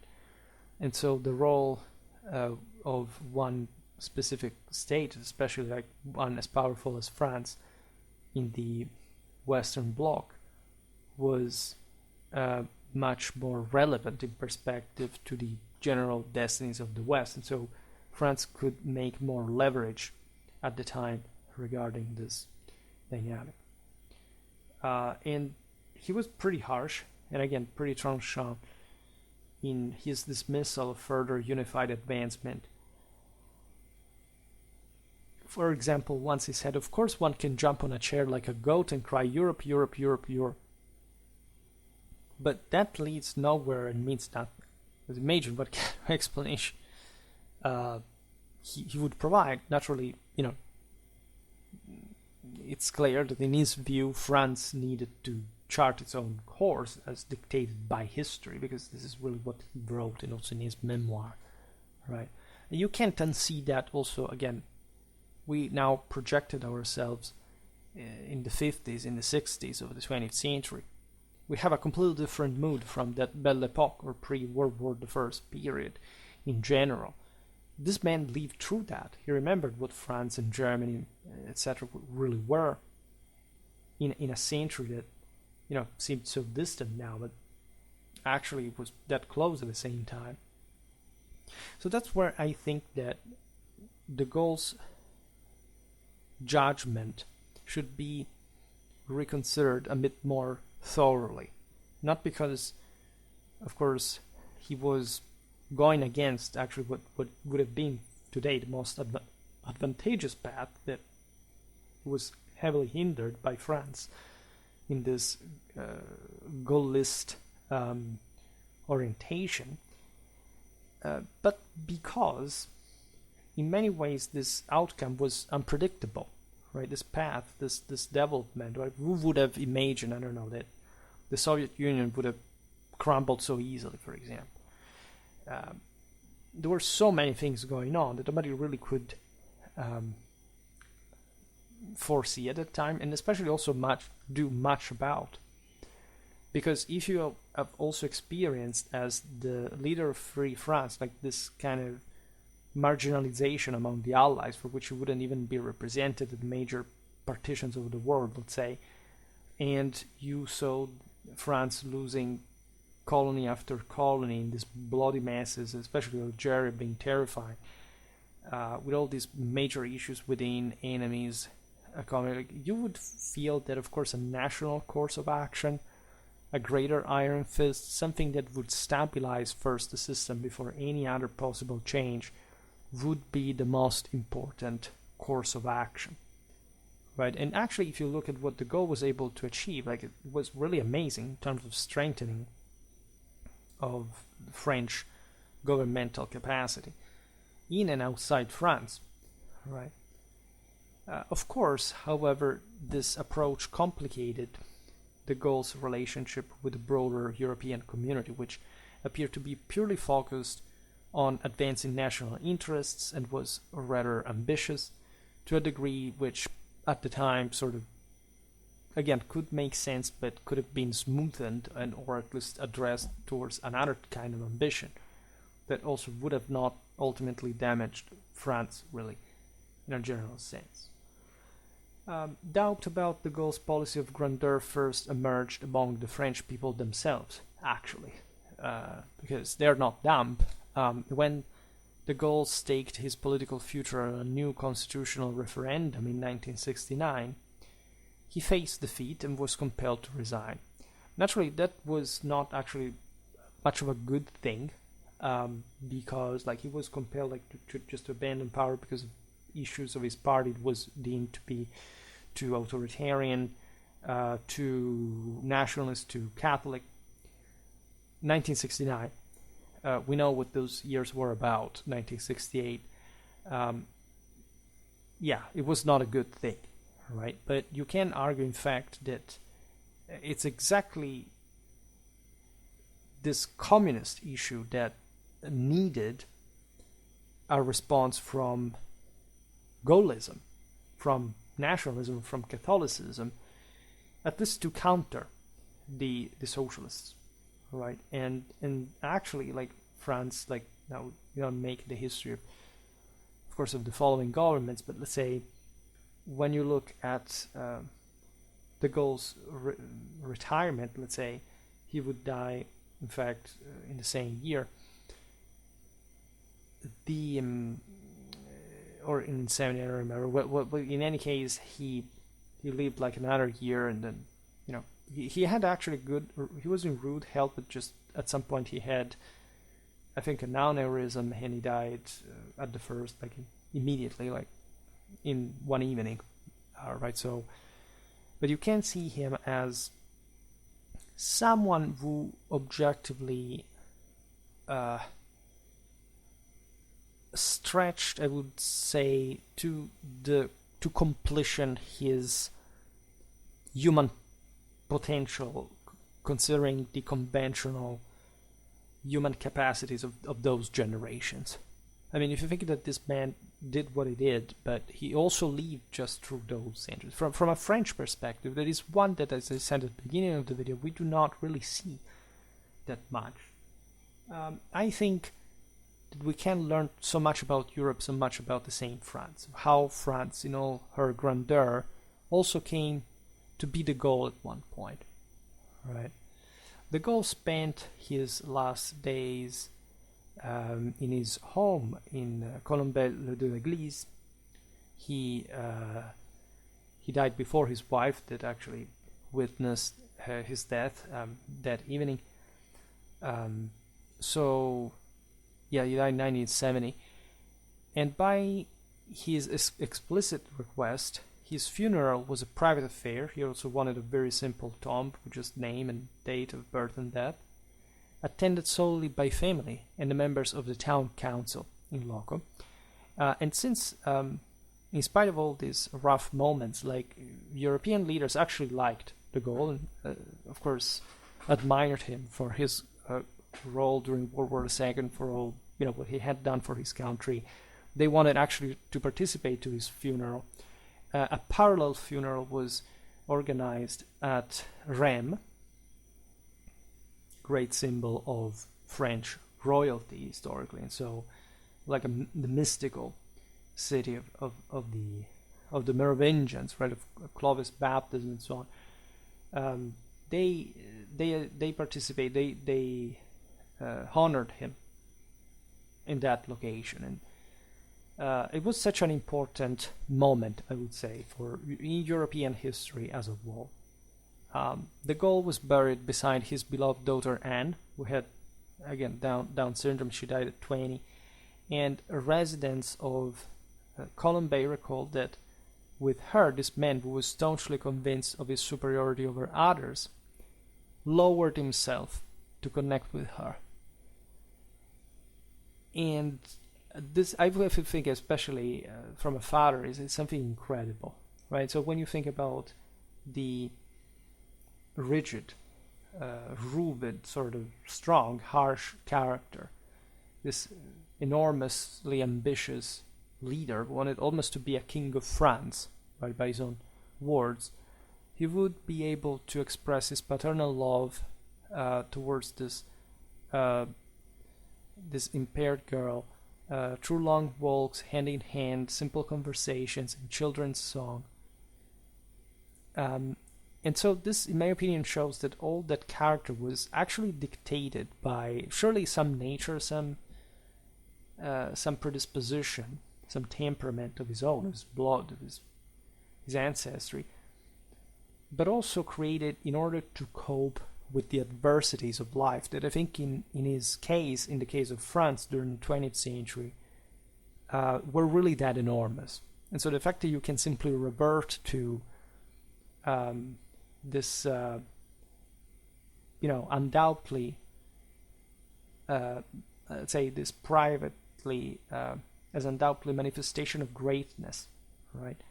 Equally, if not more significant than his public persona, I think it speaks volumes to this, because you wouldn't expect from him, like if you didn't know the story, such inclination, such capacity of accepting in a very Catholic way, like the necessity of almost transfiguring yourself on the basis of the situation, of the condition, and being a great fighter out there, even not a so likable individual to an extent, but because in order to rule you must partly be that. It's unavoidable, and it is part definitely of a great person who can manifest this adaptability and showing that he wasn't really sticking to some sort of crystallized sclerotic character, right? There is an episode, because as you know, he was just like a very veritable national hero in France, which from a French perspective I think one understands more, rather than say from the European one. And that's all the significance of the Gaulle, in my opinion, that he was very pleased by these baths of crowd, right? He would often visit many places in France, also when he was, again, not in office, and etc. And people were crazy for him. And there is an instance in which a mother, this is what he recounts, that this a mother, he often like shook hands to people, etc. This mother gave him her child for him to put a hand on him, because she thought that the Gaulle had sort of thaumaturgic powers like the French kings of medieval tradition. And this is like the weight of it. I mean, for a medievalist and for someone who loves France as much as I do, really, I think that this speaks volumes about a dimension that we have completely lost about the actual nature of politics, the actual nature of historical figures when we evaluate them, right? The sense that everything has to be reconducted to our moral standards, and to the fact that history is just measured by our own contemporary, whatever it is, moral yardstick. This is so selfish and ridiculous and sort of really incredible too, as a pity, really. And it's only looking at history, and especially the long life of individuals like de Gaulle, for example, especially in this incredibly dense time in history, you can appreciate instead how much of that past lived in these individuals, how much of this past was really instrumental to something greater that these people, in virtue of their tradition, could see, in spite of their mistakes, in spite of their general issues. Again, de Gaulle was also a limited man, to the extent, again, he would misunderstand to some degree, at least, like the role of Europe and the potential especially laying in it. So he wasn't able to see that. But it's also because we don't often see what he saw, right? And so how relevant in perspective, and exactly because today maybe we don't have a problem with it because it was rightfully balanced by de Gaulle himself. That is the way, in fact, France still stands proud in in Europe from her position, from her, again, internal issues, unfortunately. They have nothing to do with the Gaulle, at least in the sense that, if not as a reaction, maybe in part to that, but that's mostly, again, a leftistic issue. Also, Britain had them until Thatcher, especially, that also changed things around it. Other terrific leader, we should make a video about, if anything, the Falklands War, right? Other terrific leader, slightly different, slightly later kind, let's say, but I would say incredibly traditional for some character, compared especially to the leaders of that time. But another thing I would, especially as a military historical channel, highlight is the military background of these individuals, right? The fact that de Gaulle lived through the horrors of trench warfare, but was of that kind that was suggesting before, did not have that kind of trauma or issue with it all. Like, I mean, there were people who simply were made like this and resisted that. Of course, not all military men have the same, experience in many ways, but I honestly believe that there was, at the time, a system that would prepare you to war in a much more concrete way, right? The times were different. It's like Churchill, right? Looking at his experience through Boer war camp, to World War I, to the depressions he suffered because, the breakdowns after Gallipoli. There is so much, that these people took in that made them stand, like, in a moment of immense, it's beyond danger. It's something that you can't quite simply control. It's not something temporary. It's something you have to be able to endure, and it's terrible. It's terrifying. Remember that these were the people that, even in such a post-traditional time, like, I don't know, the 20th century, in the world in general, because this is not about Europe. Europe controlled the world, at least probably the West did it. So, in a way or another, even the communists were a byproduct of Western subculture in that case. But remember that these people, the generation of our, this case, great grandfathers, really had something we can study so close, and that we have as their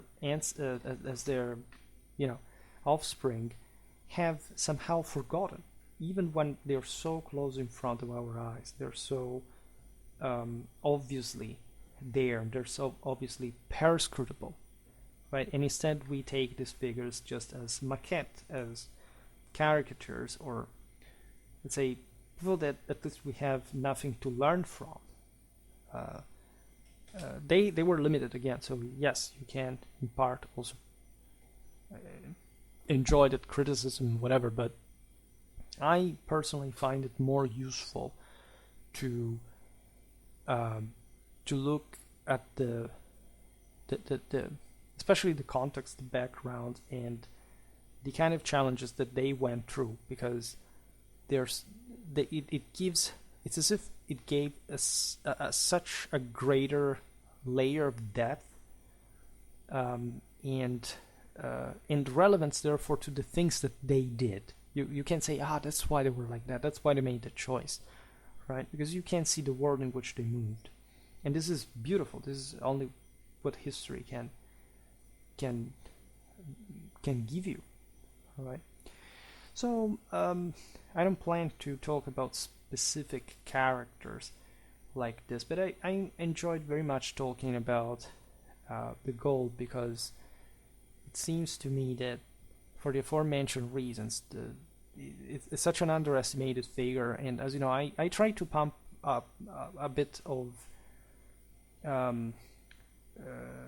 French history content more than the average, because I see it's so scarcely covered, especially in a truly, say, political but especially strategical sense.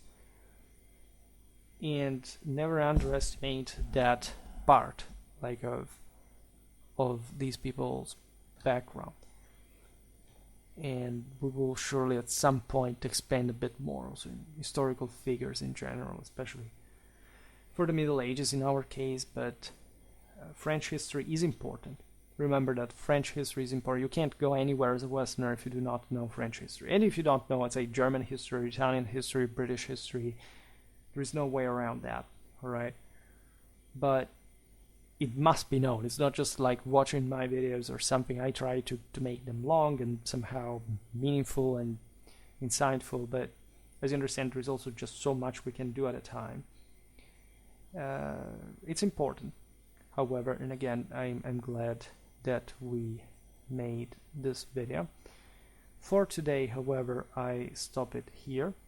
I just hope that you enjoyed this video. If you did, please share it. Otherwise, leave a like or subscribe to my channel if you're interested in my upcoming content. As always, I thank you heartily for listening to me. I wish you a nice time and see you next time. Bye.